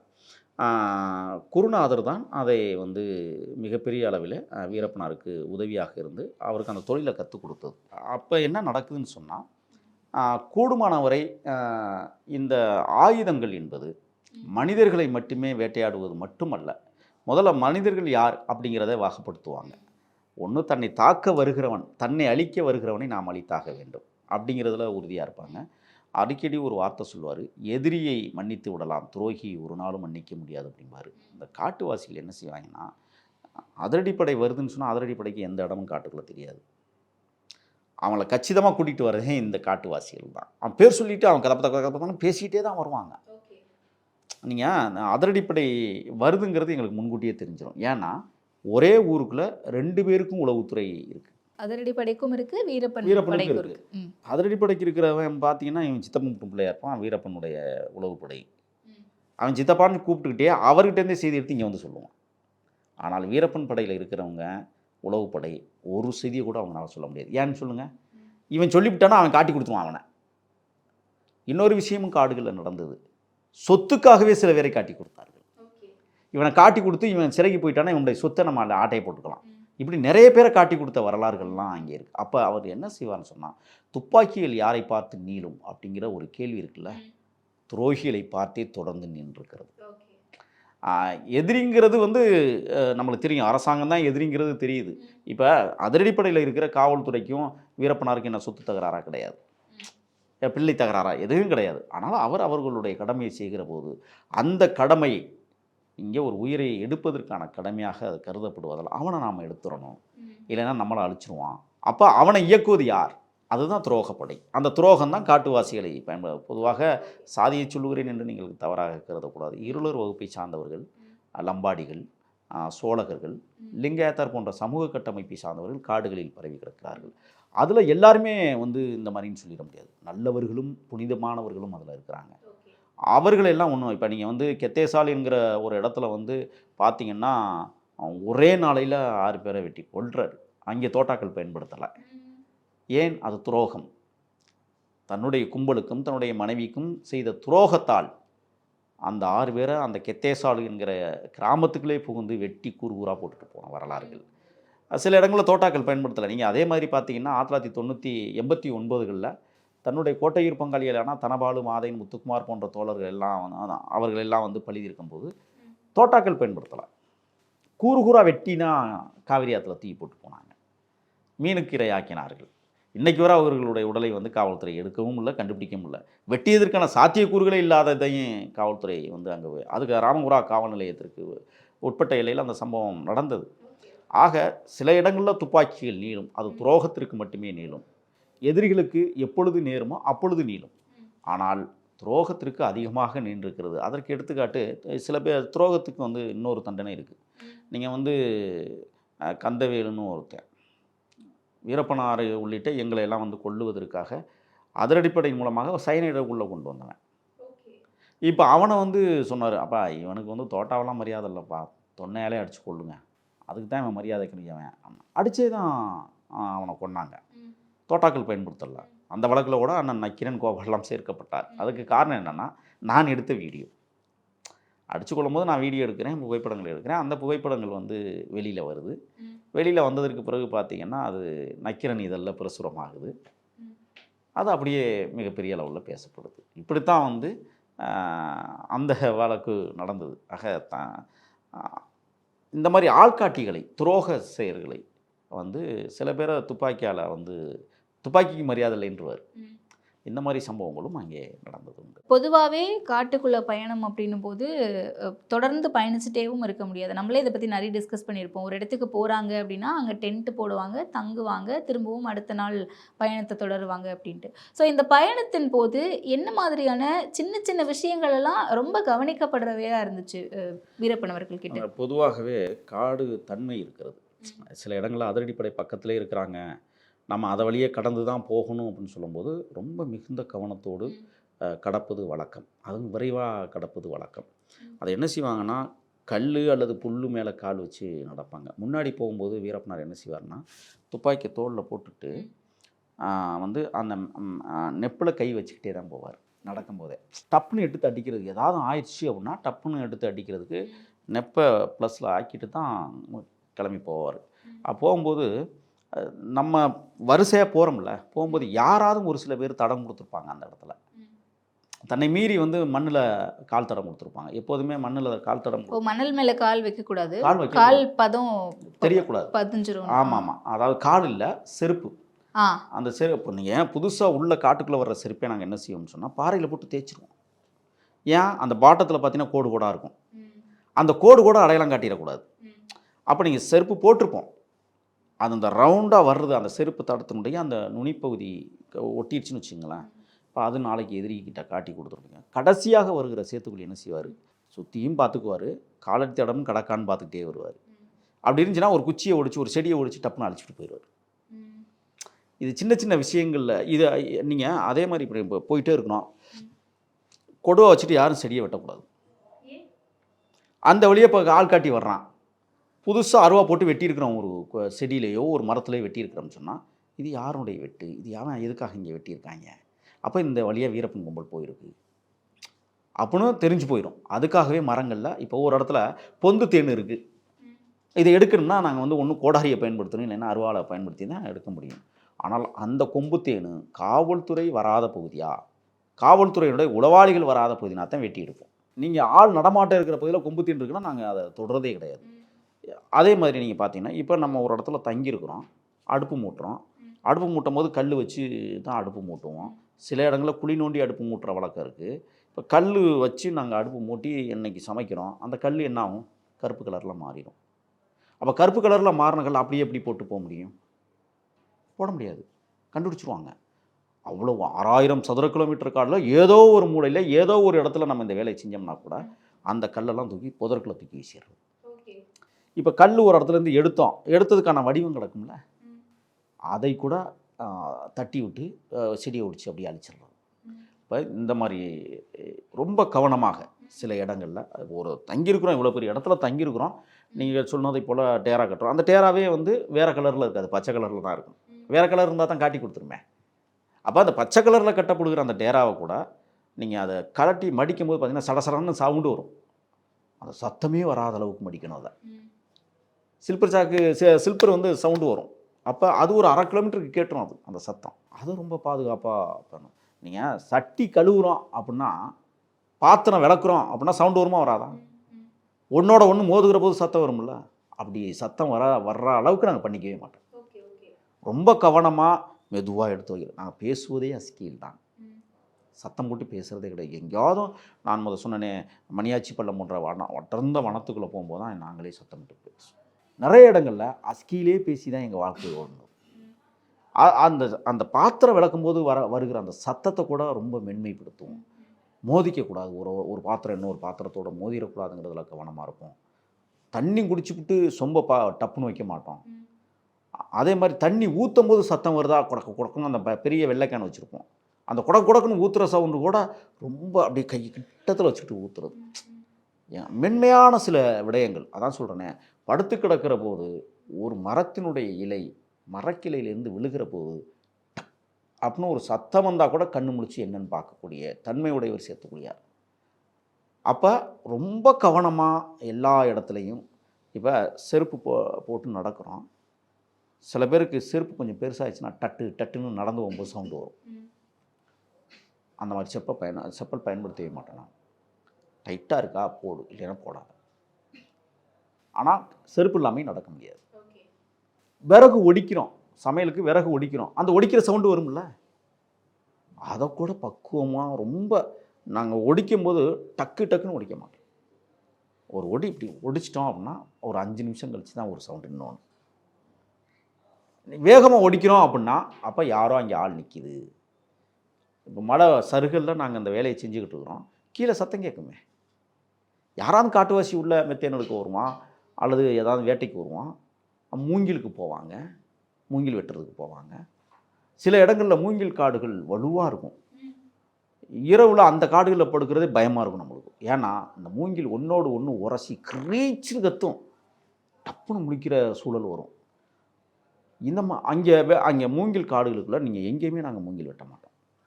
ஏன்னா நாம் வெட்டுற வெட்டுக்கும் காட்டுவாசிகள் வெட்டுற வெட்டுக்கும் வித்தியாசம் இருக்குது. அவன் பளபளன்னு வச்சுருப்பான், ஒரே வெட்டோட ஒரு மூங்கிலை வெட்டி எடுத்துருவான். நாங்கள் மழுங்கர் வாழை வச்சுருப்போம். ஏன் நாங்கள் சாணம் முடிக்கிறதே கிடையாது. அப்போ நாங்கள் 10 வெட்டு வெட்டியிருப்போம். அதுக்கெல்லாம் இடம் கொடுக்கவே மாட்டோம். நீங்கள் உள்ள புல்லாங்குழல் செய்வார் வீரப்பனார், இரும்பு கம்பியை காய வச்சு சின்ன புல்லாங்குழல் ஊதுவார், புல்லாங்குழல் செய்ப்பார். அவரே ஊதிக்கிட்டு அப்படியே ஆடிட்டு இருப்பார். அப்போ அந்த நீண்ட அந்த கம்பி ஒன்று வச்சுருப்போம். எதுக்கு வச்சுருக்கணும்னா கட்டத்துப்பாக்கியில் வந்து மருந்து இடிக்கிறதுக்காக வச்சுருப்போம். அந்த கம்பியை அடுப்புக்குள்ளே போட்டு நல்லா காய வச்சு ஓட்ட போடுவார் உட்காந்துக்கிட்டு. 5 ஓட்ட போதுமாடா அப்படிம்பார். 7 போடுனே, அப்போ தான் உனக்கு கைக்கு லாபமாக வரும்னு சின்னவர். இந்த சின்ன அந்த புல்லாங்குழல் இசைக்கிறது கூட ரொம்ப அமைதியாக ஏதாவது ஓய்வான இடத்துல உட்காந்து எல்லோரும் வானொலி பெட்டி கேட்போம். 7 பேர் இருக்கிறோம்னா 7 பேருக்கும் வானொலி பெட்டி இருக்கும். காலை கடன்களை முடிக்கிறோம் அப்படின்னா கூட ஒரு சின்ன பாறையை வச்சு குழி நோண்டி பூனை மாதிரி போயிட்டு மூடிடுவோம். ஒரு 4 நாள் கழித்து பார்த்தா மண்ணு தள்ளி இருக்கும், அதை அப்படியே சமமாக தட்டி விட்டுருவோம். இப்போ ஒரு சிறுநீர் கழிக்கிறோம்னு வச்சுக்கோங்களேன், மனித சிறுநீருக்கும் விலங்குகள் சிறுநீருக்கும் வித்தியாசம் இருக்குது. சிறுநீர் கழிக்கிறோம் அப்படின்னா அந்த இடத்துல வந்து மனித சிறுநீருக்கு எந்த தடயமும் இருக்காது, ஆனால் மனித தடயம்னு காட்டி கொடுத்துரும். நீங்கள் விலங்குகள் சிறுநீர் போயிதுன்னா அது வந்து மஞ்சள் நேரத்தில் கிடக்கும். இந்த இலைகளை மட்டுமே தின்னு வாழக்கூடிய உயிரினங்கள் அப்படின்னா அந்த இடத்துல மஞ்சளாக கிடக்கும். அப்போ இது விலங்கு, இது மனிதன் கண்டுபிடிச்சிருவான் காட்டுவாசிகள். அப்போ அது கூட என்ன செய்வோம், எங்கேயாவது புதருக்குள்ளேருந்து செடி மேலே ஒன்றுக்கு இருந்து விடுறது. இன்னொன்று சொல்லுவார், ஒரு சின்ன செடியை நம்ம வெட்டிடுறோம் அப்படின்னா, அப்போ அதை வெட்டாதீங்கப்பா, ஏன் வெட்டுறீங்க, அது வளர்கிற பிள்ளைப்பா அப்படிம்பார். நம்ம இங்கேருந்து போக்குவரத்துக்கு இடையூறாக இருக்கிற செடிகள் நிறைய இருக்கும், அதை வெட்டிக்கிட்டே போகணும். சில இடங்களில் மறக்கவே முடியாது. என்னென்னா உன்னிமுள் செடிகள் புதர் மாதிரி இருக்கும். எப்போதுமே நாங்கள் நடந்து போகிற தடங்கள் யானை தடத்தில் நாங்கள் போக மாட்டோம். யானைக்குன்னு சில தடங்கள் இருக்குது, அதில் நாங்கள் பயணிக்கிறது இல்லை. ஆனால் அதிரடிப்படை அதில் தான் நடந்து போவாங்க. இந்த யானை தடத்தில் அவங்க போகும்போது பார்த்தீங்கன்னா ஒரு 50 ஷூ 60 ஷூ தடம் கிடக்கும். அப்படி மெதுவாக காட்டுக்குள்ளே வந்து அந்த இடத்துல அப்படி நின்று இப்படி எட்டி பார்ப்பாரு. 25 பேர் போயிருப்பாங்க அப்படிம்பாரு. எங்கே போயிருப்பாங்க? போன ஷூ தான் கிடக்கு அப்படிம்பாரு. ஏதாவது ஒரு மழை பெய்ய சொல்லி அப்படி இறங்கியிருப்பாங்களோ, சரி கொஞ்சம் இப்படி போ அப்படிம்பாரு. அந்த அந்த நுணுக்கமாக காலையில் தூங்கி எழுந்திரிச்ச உடனே ஒரு 1 கிலோமீட்டர் அப்படி ஒரு சுற்று வருவார். அப்படி துப்பாக்கி எடுத்துகிட்டு இப்படி போயிட்டு வருவார். எதுக்குன்னா தடம் பார்க்க. ராத்திரி ஏதாவது விலங்கு வந்திருக்கா, புலி வந்திருக்கா, சிறுத்தை வந்திருக்கா, அந்த தடம் காட்டி கொடுத்துரும். யானை வந்திருக்கா, மனித நடமாட்டம் எவனாவது ராத்திரியில் வந்திருக்காங்க. ரொம்ப துல்லியமாக அதெல்லாம் போய் பார்த்து ஆய்வு பண்ணி தான் அடுத்த கட்ட வேலைகளையே தொடங்குது. இப்போ ஒன்றும் இல்லை, சாமி கும்பிடுவார், சூடம்பத்தை வைப்பார். சூடம்பத்தை வச்ச இடத்துல ரவுண்டாக வெள்ளையாக இருக்கும் பாறையில், நீங்கள் பார்த்தீங்கன்னா தெரியும். அந்த தடம் தெரியக்கூடாது. என்ன செய்வார்? தண்ணியை ஊற்றி அதை தேய்ப்பார். தேய்ச்சி அழிச்சு கொடுத்தா வரும். நீங்கள் இது மட்டும் இல்லை, சரி இப்போ ஒரு இடத்துல எரிக்கிறோம், கட்டைகளை எரிக்கிறோம், இந்த கட்டையை வந்து பாதி எரிஞ்சு பாதி எரியாமல் கிடக்கு, அந்த கட்டையை அடுத்து பயன்படுத்த முடியாது அப்படின்னா அந்த கட்டையை என்ன செய்வாங்க? தூக்கி புதருக்குள்ள கொண்டு இப்படி சொருகி வச்சுருவாங்க. அந்த அடுப்புக்கறி தெரிகிற பக்கம் தெரியவே கூடாது. தெரிஞ்சுன்னா அதுவும் எதிராளிகிட்ட நம்மளை காட்டி கொடுத்துரும். அப்படிங்கிற நெகை வெட்டுறதை கூட மண்ணுக்குள்ளே புதைக்கிறது, முடி வெட்டினா மண்ணுக்குள்ளே போட்டு புதைக்கிறது, இது எல்லாமே தன்னை இப்போ தற்காத்து கொள்வதற்காக. காடு அப்படின்னு வரும்போது விலங்குகள் நிறைய இருக்கும்ல, விலங்குகளுக்கு அந்த மனித வாடை அப்படிங்கிறது தனியாக தெரியுமா? இப்போ விலங்குகள் கிட்ட இருந்து எப்படிலாம் தற்காத்துக்கிட்டீங்க? இல்லை, பொதுவாக நாங்கள் தங்குற இடத்துல வந்து கருமருந்துன்னு நான் ஏற்கனவே சொன்னேன். இந்த கருமருந்தை வந்து என்ன செய்வாங்கன்னா பொட்டலமாக கட்டி சுற்றி வர கட்டிடுவாங்க. ஒரு 1/2 கிலோமீட்டருக்கு அந்த பக்கம் அப்படி கட்டிட்டாங்கன்னா அந்த வாசத்துக்கு எந்த காட்டு விலங்கும் கிட்டத்தில் வராது. ஒன்று. ரெண்டாவது, இப்போ மனித வாடைன்னு நீங்கள் சொன்னீங்க. நாங்கள் தான் விலங்குகளோடு வாழ்ந்துக்கிட்டு இருக்கிறோமே, நாங்களே காட்டு வாழ்க்கை தானே, எங்களுக்கென்று ஒரு தனி வாடகை இருக்காது. இல்லை, நம்ம உடம்புல இருந்து வேர்வையெல்லாம் வரும்ல, அது எல்லாமே மனித வாடகை. நீங்கள் புதுசாக வேர்த்தா தானே அது வாடை வரும். வேர்த்துக்கிட்டே இருக்கும்போது எப்படி வாடை வரும்? நாங்கள் இப்படி நடந்து போகிறோம், நாங்கள் குளிச்சிருவோம் வேர்வையிலேயே. ஏன்னா ஒரு பக்கம் 14 கிலோ சொன்னேன், ஒரு பக்கம் 4.5 கிலோ துப்பாக்கி சொன்னேன், தன் உடைமைகள் ஒரு 2 கிலோ 3 கிலோ, இதெல்லாம் தூக்கிட்டு நம்ம சுமக்கிறது சாதாரண தரையில் நடந்து போகும்போதே நம்மளுக்கு வேர்க்கும். இப்படி ஏறும்போது எப்படி இருக்கும்? இறங்கும் போது எப்படி இருக்கும்? அதாவது எப்போன்னா எப்படா போய் எங்கனையாவது உட்காருவோம்னு உட்காடுறோம் பாருங்க, அப்போ அந்த சட்டையெல்லாம் கலட்டி அப்படி உதறும் போது தெரிக்கும் பாருங்க அந்த தண்ணி, வேர்வை தண்ணி. நான் முதலாக காட்டுக்குள்ளே போயிட்டு 18 நாள் குளிக்கலை. ஆனால் என் உடம்பு கவிச்சி இல்லை, ஏன்னா தூய்மையான காற்று. அங்கே இந்த மாதிரி நகர காற்றுகள் இல்லை. அப்போ அந்த வேர்வை வாசம் அப்படிங்கிறதே எங்களுக்கு தெரியாது. அதுவும் பழம் அப்படியே ஊற்றிக்கிட்டே இருக்கும், குளிச்சுட்டு இருக்கிற மாதிரியே இருக்கும். ஆனால் தண்ணி வாக்குற இடத்துல போய் நாங்கள் தண்ணி வார்க்கிறோம் அப்படின்னா ரொம்ப கவனமாக, மிக மிக கவனமாக அந்த துணிமணி அன்னைக்கு துவைக்கிறது, அன்னைக்கு ஒரு சந்தோஷம் இருக்கும் பாருங்க, அந்த குளிக்கிற சந்தோஷம் காட்டுக்குள்ளே அது மறக்க முடியாத சந்தோஷம். அதுவும் குளித்து விளையாடுறது, ஒரு 4 பேராக பேட்சாக குளிச்சுட்டு எழுந்திரிக்கிறது. ஒட்டுமொத்தமாக குளிக்க மாட்டோம், ஏன்னா எல்லை காவல் போடுவாங்க. 6 மாதிரி ஓடிக்கிட்டு இருக்கும் தண்ணி, அதில் போய் குளிக்கணும், அந்த சுகம் இருக்குது பாருங்கள். ஆனால் தண்ணி எந்த இடத்துலையும் சூடாக இருந்ததே நான் பார்த்ததில்ல. அப்படியே சும்மா ஏதோ குளிரூட்டிக்கிற வச்சு எடுத்த தண்ணி மாதிரி குளிர்ச்சியாக இருக்கும். அதுக்காகவே என்ன செய்வோம், வெட்ட வெளியில் ஓடுற ஆறு பகுதியில் போய் வெயிலில் நின்றுக்கிட்டு குளிக்கிற வரலாறுகள் மறக்க முடியாதவை. குளிக்கிற இடத்துல கூட தண்ணிக்கு ஓரத்தில் தடம் பதிச்சிடக்கூடாது. அப்படி பதிஞ்சிருச்சு அப்படின்னா சோப்பு போட்டு துவைக்கிறோம்ல, பாறையில் தானே போட்டு துவைப்போம். ஒரு 2 நாள் கழித்து பார்த்தா அந்த இடத்துல வெள்ளையாக தெரிஞ்சிரும்ல, அதை கூட வச்சு தேய்ச்சி கழுவி அந்த வெள்ளையாக இருக்கிறத கூட காட்டி ரொம்ப கவனமாக அந்த இடத்துல துவைக்கிறது பண்ண. ஏன்னா அங்கே வந்து யாரும் சோப்பு போட்டு துவைச்சிருக்காங்க, காட்டுக்குள்ளே யாரும் சோப்பு வச்சுருக்க மாட்டாங்க. குடும்பம் வரை நாங்கள் வந்து குளிக்கிறதுக்கு மெடிமிக்ஸ் சோப்பு, அந்த காலத்தில் ரின் சோப்பு இருந்தது, உள்ள ரின் சோப்பு வரும், அந்த சோப்பில் தான் நாங்கள் துவைப்போம். அப்போ துணியும் காயப்படுறது கூட ஒரு கயிறு கட்டி காயப்படுவோம் இல்லை. இல்லை, அதுதான் கேட்குறேன். அந்த சோப்பு வாசனை இது எல்லாமே மனிதர்களுடைய வாடையை ஒட்டி தானே வரும் நம்ம பயன்படுத்துறது அப்படிங்கிறது. இப்போ விலங்குகளுக்கு அது வந்து அந்நியமான ஒரு வாடை தானே, ஈஸியாக உங்ககிட்ட வர்றதுக்கோ இல்லை அதிரடிப்படையை கூட நாய்களை கொண்டு வந்து தேடுறாங்க, வேட்டையாடும் போது வேட்டை நாய்களை வந்து வேட்டையர்கள் கொண்டு வராங்க அப்படின்னும் போது அந்நியப்பட்டு தெரியும்ல அந்த வாடை. இல்லை, அது என்னென்னா நீங்கள் கேட்குறது சரியான கேள்வி. பொதுவாகவே காடுகளில் வந்து அது 6000 சதுர கிலோமீட்டர் காடு, எல்லா இடத்துலையும் எல்லாமே வந்துடாது. இப்போ நாங்கள் ஒரு இடத்துல வந்து சோப்பு போட்டு குளிக்கிறோம் தான், குளிப்போம் அன்றைக்கி மெடிமிக்ஸ் சோப்பு போட்டு குளிக்கிறோம். கூடுமான வரை அங்கே இருக்கிற காடுகளில் இருக்கிற விலங்குகள் அத்தனைக்கும் எங்களை தெரியும். நாங்கள் ஒரு படையாக போகிறோம்னு சொன்னால் அப்போ நம்ம ஆளுங்க வர்றாங்கடான்னு தான் அது நினச்சிக்கும். ஏன்னா அதிரடிப்படைக்கும் எங்களுக்கும் வித்தியாசம் இருக்குது. அதிரடிப்படை என்ன செய்வான், கையோ முயனும் கத்திக்கிட்டு ஷூவை பாட்டை மாட்டிக்கிட்டு அது நான் பார்த்துருக்கேன். நம்ம போகும்போதே நடந்து போகும்போதே புலி என்ன தெரியுமா செய்யும், அப்படி போயிட்டே இருந்தது இப்படி திரும்பி இப்படி எங்களை பார்க்கும். அதுவாக போயிட்டுருக்கும். என்னன்னோட கண்டுக்காது எங்களை. இப்போ நீங்கள் எப்போ விலங்குகள் நம்மளை தாக்குன்னா, ஒரு 2 பேர் போகிறோம் அப்படின்னா அது தாக்குறதுக்கு முற்படும். நாங்கள் தான் 10 பேர் 15 பேர் போகிறோமா, அதுவும் ஆயுதங்களை எப்போதுமே நான் ஏற்கனவே சொன்னேன், இந்த கருமருந்து கட்டிக்கிட்டு தான் தூங்குவோம். எங்கள் உடம்புலேயே நாங்கள் கருமருந்துகள் இருக்குது, தோட்டாக்கள் இருக்குது, துப்பாக்கி இருக்குது. அதை பார்த்தாவே என்ன செய்யும், ஐயோ இல்லைங்க வர்றாங்கடான்னு தான் போகுமே ஒழிய, எந்த இடத்துல எங்களை தாக்குவதற்கான ஒரே ஒரு முறை தான் யானை வந்து நாங்கள் படுத்து தூங்கும்போது உள்ளே வந்துருச்சு. அன்னைக்கு வந்து மயிரிழையில் உயிர் தப்பித்தோம் அப்படின்னு தான் சொல்லணும். எல்லோரும் தூங்கிக்கிட்டு இருக்கிறோம், யானை வந்தது எங்களுக்கு தெரியலை. நாங்களும் நடந்து அசதியாக போய் ஒரு இடத்துல தூங்கினோம். அந்த நேரத்தில் வீரப்பனார் டப்புன்னு எந்திரிச்சு வந்துருச்சுன்னு சொன்னோன்னே அடித்தார். அன்னைக்கு அதை விட்டு அது ஒண்டி யானை. இது எங்கன்னா வந்து மணிக்கரை என்கிற இடத்துல நடந்த சம்பவம், கோவிச்செட்டிப்பாளையம் காட்டு பகுதிக்குள்ள. அப்போ என்ன தெரியுதுன்னு தெரியாமல் எடுத்து பிடிச்ச உடனே சத்தத்தில் நாங்கள் எந்திரிக்கிறோம், என்ன எது ஏதுண்டு.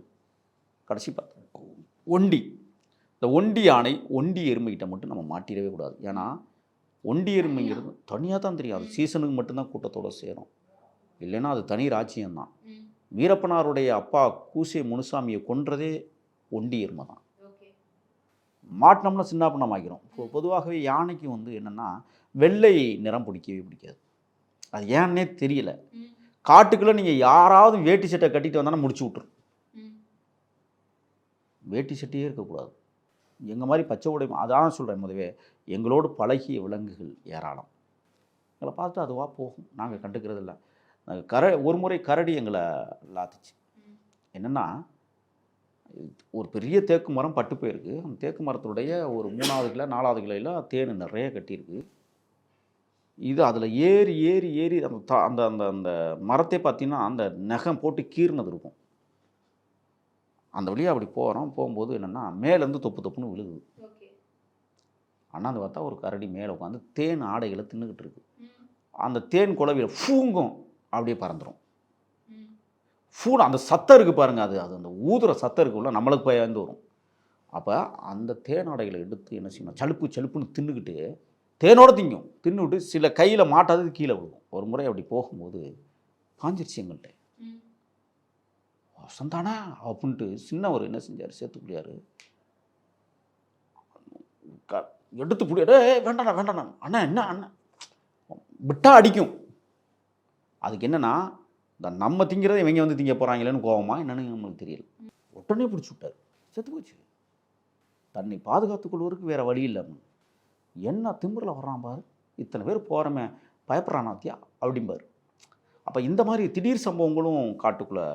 ஒரு முறை நான் பண்ணாரி காட்டுக்குள்ளே போயிட்டுருக்குறோம். அந்த பண்ணாரி காட்டில் வந்து என்னென்னா திம்மம், இங்கேருந்து போகிற வழியில் திம்மத்தினுடைய வடக்கு பகுதியில் பயங்கரமான காடு. அது மலை உச்சியில் மழை பெஞ்சிருக்குறதுக்கு எங்களுக்கு தெரியாது. நாங்கள் பள்ளத்துக்குள்ளே சமைச்சிக்கிட்டு இருக்கிறோம். அதிரடிப்படை முகாம் எங்கே இருக்குது, பண்ணாரியிலே இருக்குது. பண்ணாரி காட்டுக்குள்ளே நாங்கள் இருக்கிறோம். மழை பெஞ்சிருக்கும் பொருக்கு மலையில் எங்களுக்கே தெரியாது, திமுட்டு தண்ணி வருது. என்னென்ன தண்ணி வருதுன்னா, அங்கே பெஞ்சு மழை தண்ணிப்பா. சட்டியெல்லாம் அரைச்சிட்டு போத்துருச்சு, சாப்பாடு சட்டியெல்லாம் அவசர அவசரமாக எல்லாத்தையும் வச்சு. அன்னைக்கு பார்த்தீங்கன்னா எங்கள் படையில் ஒருத்தருக்கு தேள் கொட்டிச்சு. அந்த காட்டில் தேள் கூட, எல்லா இடத்துலையும் தேள் கிடைக்காது. நீங்கள் ஒரு பாறை இப்படி பெரட்டினீங்கன்னு, இதை தட்டி பாறை தான் இருக்கும். அப்போ பெரட்டினீங்கன்னா சோடியாக 2 இருக்கும் இப்படி தூக்கிக்கிட்டு. அப்போ உடனே அந்த மூலிகைன்னு சம்மதம் சொன்னேன் பாருங்கள், உடனே எடுத்து அரக்க தேய்ச்சி, வெங்காயம் இருக்குது பாருங்கள், வெங்காயம் எங்கள் கூடவே இருக்கும் எப்போதுமே. வெங்காயத்தை என்ன செய்கிறார், சின்ன வெங்காயத்தை ஒரு கடிச்சிட்டு அரக்க தேய்ச்சிட்டு இந்த மூலிகையை போட்டு தடவுறாரு. சரியா இருப்பா வாப்பா, அந்த ஒரு 24 மணி நேரத்துக்கு அது கடுக்குன்னு சொல்லுவாங்க. அதுக்கப்புறம் அதுவே நின்றோம். தேள் கொட்டினது ஒரே ஒரு முறை தான் நாங்கள் பார்க்க அந்த தேள்.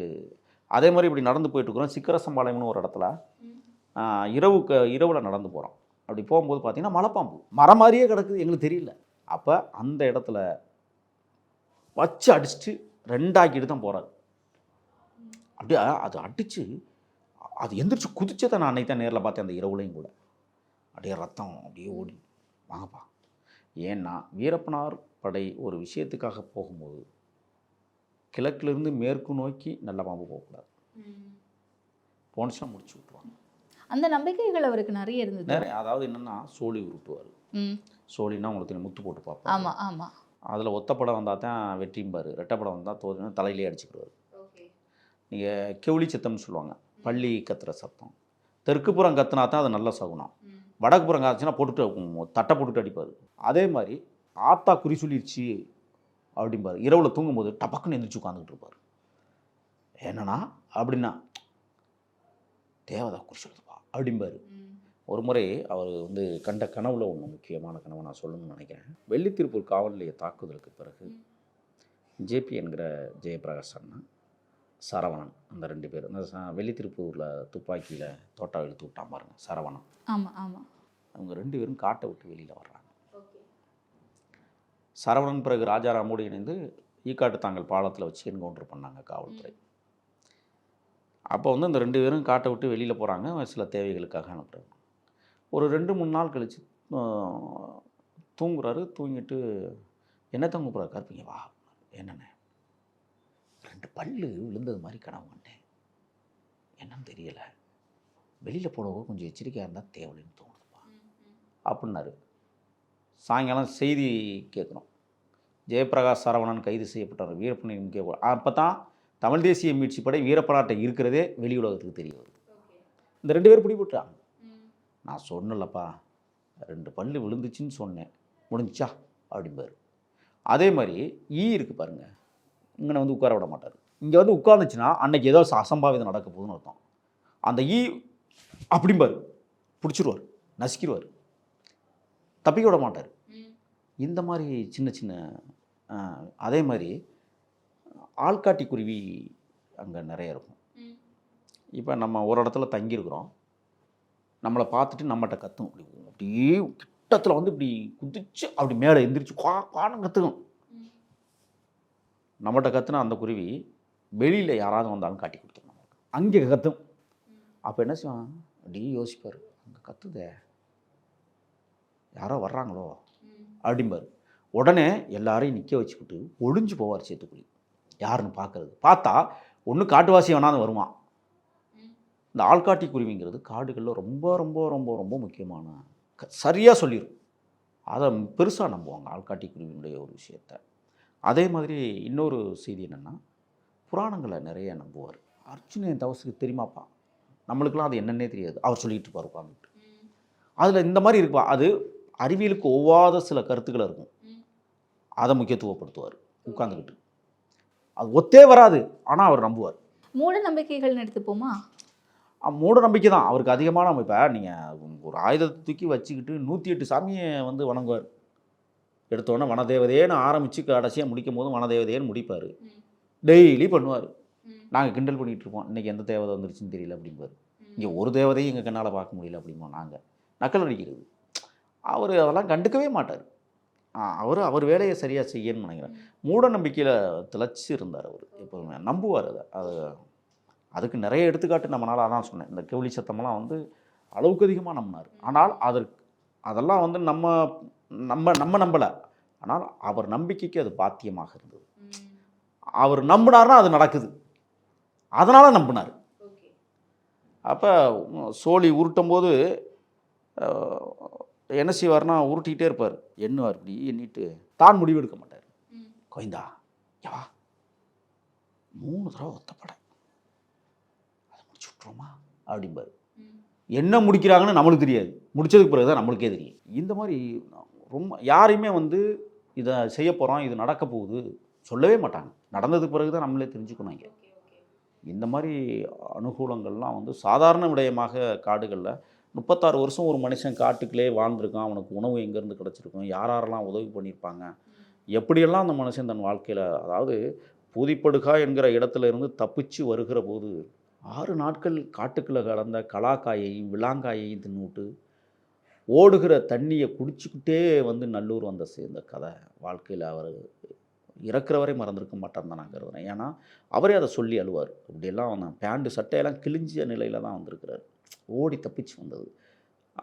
அப்போ அன்றைக்கு அவரை பாதுகாத்தது அந்த காட்டுகளில் விளைகிற கலாக்காயும் விளாங்காயும் அவரை காப்பாற்றிருக்குன்னு சொன்னால், அதை தாண்டி மக்கள் எவ்வளோ தூரம் 36 வருஷம் அந்த மாமனிதனுக்கு உதவி இருப்பாங்க. அந்த மக்கள் பட்ட துயரங்கள் ஒரு அறை, ஒரு பெண்ணு ஒரு ஆணும், ஒரு பெண்ணு ஒரு ஆணு நிர்வாண குலத்தோடு நிற்க வச்சு அவங்கள போய் விசாரிச்சு, என்ன உனக்கு அம்மா வேணுமா, ஓகே, உனக்கு என்ன மக வேணுமா, ஓகே, உனக்கு என்னப்பா வேணும், தங்கச்சி, ஓகே, நான் சொல்கிறதெல்லாம் நீங்கள் 2 பேரும் பண்ணு. எவ்வளோ கொடுமைகள்! வீரப்பனாருக்கு உதவி செய்தோம் என்கிற பெயரில் செய்யாதவர்களையும் கொடுமைப்படுத்திய காலம் அயோக்கியன் தேவாரம் காலம். எண்ணற்ற துயரங்களை அந்த மக்கள் சந்தித்தார்கள். ஆனால் இன்றைக்கும் நீங்கள் போய் மேற்கு தொடர்ச்சி மலை காடுகளில் வீரப்பன் அப்படின்னு சொன்னால் கண்ணீர் விட்டு கதறுகிற மக்கள் தான் அதிகம். ஏன், அன்னைக்கு எத்தனையோ அடிகள் வாங்கினாங்க, அவருக்காக வாங்கினாங்க. அவர் மீது என்றைக்கும் யாரும் வெறுப்பாக இல்லை. மக்களின் பக்கம் எல்லை காத்த போர் மறவனாக இந்த மண்ணில் 36 ஆண்டு காலம் மனத்திற்குள் வாழ்ந்து விட்டு சென்றாலும் 52வது வயதில் தன் வயதை அவர் நிறுத்தி கொண்டாலும் இன்றைக்கு 72வது வயது அவருக்கு தொடர்ந்து கொண்டிருக்கிறது. 18/1 தான் அவருக்கு பிறந்த நாள். அந்த பிறந்த நாளில் நான் ஒரு வலைவழித்தளத்தில் சொன்னேன், கண்ணீர் விடுகிற காட்சிகள், காடுகள் இயங்குகிறது ஒரு மனிதனை காணாமல், சருகுகள் கூட செஞ்சலனப்பட்டு நிற்கிறது ஒரு மனிதனை காணாமல், எண்ணற்ற விலங்குகள் இன்றும் ஏமாற்றத்தோடு தான் காடுகளில் திரிகிறது. எத்தனையோ அவர் பார்த்துட்டு வேண்டாம், அது பாவம் என்று கடந்து போன அந்த வரலாறுகள் இன்றைக்கும் கண்ணை நிரப்பும். ஏனென்றால் எண்ணற்ற மக்கள் மலை கிராமங்களில் வாழ்கிறவர்கள் எவ்வளவோ நெருக்கடிக்குள் வாழ்ந்தாலும் கூட எவ்வளவோ சொல்ல முடியாத துயரங்களை சுமந்தவர்கள். இன்றைக்கு அவர் இல்லை என்கிற ஒரு வெற்றிடம் அந்த மக்களை மிகப்பெரிய அளவில் பாதித்திருக்கிறது. இன்றைக்கு காடுகளில் பணக்காரர்களின் கூடாரமாக மாறியிருக்கிறது. ஏழைகள் விரட்டப்படுகிற சூழல் உருவாகி கொண்டிருக்கிறது. காடுகள் கொள்ளையடிக்கப்படுகிறது, இடங்கள் ஆக்கிரமிக்கப்படுகிறது. இன்றைக்கி ரிசார்ட் வந்துருச்சு காடுகளில். எப்படி இந்த அரசுகள் அனுமதிக்கிறது? மலையை வெட்டினால் குற்றவாளி இல்லை, மலை ஒரு நாளும் முளைக்காது. ஆனால் மரத்தை வெட்டியவன் குற்றவாளி என்றால் மரங்கள் இன்றைக்கு தலைத்து நிற்கிறது. யார் காரணம்? மலையை வெட்டியவர்கள் நல்லவர்கள், மரத்தை வெட்டியவன் குற்றவாளி. இதுதான் இந்த தேசத்தினுடைய தீர்க்க முடியாத நியதியாக இருக்கிறது. ஒரு மாமனிதன், அவன் 1000 ஆண்டுகள் அல்ல, 1000 ஆண்டுகள் இந்த மண்ணில் பேசப்படுகிற மனிதனாக 21 ஆண்டுகளை கடந்து விட்டது அவர் இறந்து. நாம் பேசிக்கொண்டிருக்கிறோம். அவருடைய பார்வை, அவருடைய சிரிப்பு, அவருடைய மீசை இன்றும் பேசப்படுகிறது. அந்த கூர்மை பார்வைகள். ஆனால் குதர்க்கவாதிகள் கொலை செய்துவிட்டு சுட்டு கொன்றார்கள், உயிருடன் சுட்டு கொன்றோம் என்றெல்லாம் பொய்ப்பித்தலாட்டங்களை இந்த மண்ணிலே விதைத்தார்கள். ஆனால் மக்கள் பேசுகிறார்கள், வீரப்பன் வாழ்ந்து கொண்டுதான் இருக்கிறார். அந்த வலிய எளிய மக்களிடத்திலே இன்னும் போய் பாருங்கள், சாட்சியாக நிற்கிறது. எத்தனையோ புது திருத்தலங்கள் அங்கே கட்டப்படுகிறது. அந்த திருத்தலத்தில் ஒரு மீசை படைத்த ஒரு மனிதன் துப்பாக்கி வைத்திருக்கிற பொம்மையை கூட நடுகிற சூழல் இன்றைக்கு மேற்கு தொடர்ச்சி மலை காடுகளில் அந்த மக்களிடத்தின் எண்ணத்தில் முளைத்திருக்கிறது என்றால் வீரப்பன் வாழ்ந்து கொண்டிருக்கிறார். சம்மர் ஹாலிடேஸ் வந்தாச்சு, நம்ம ஜிடி ஹாலிடேஸும் வந்தாச்சு. GT Holidays, South India's #1 travel brand. Lyca Productions Subaskaran வழங்கும் அஜித்குமார் நடிப்பில் விடாமுயற்சி உலகமெங்கும் வெற்றி நடை போடுகிறது.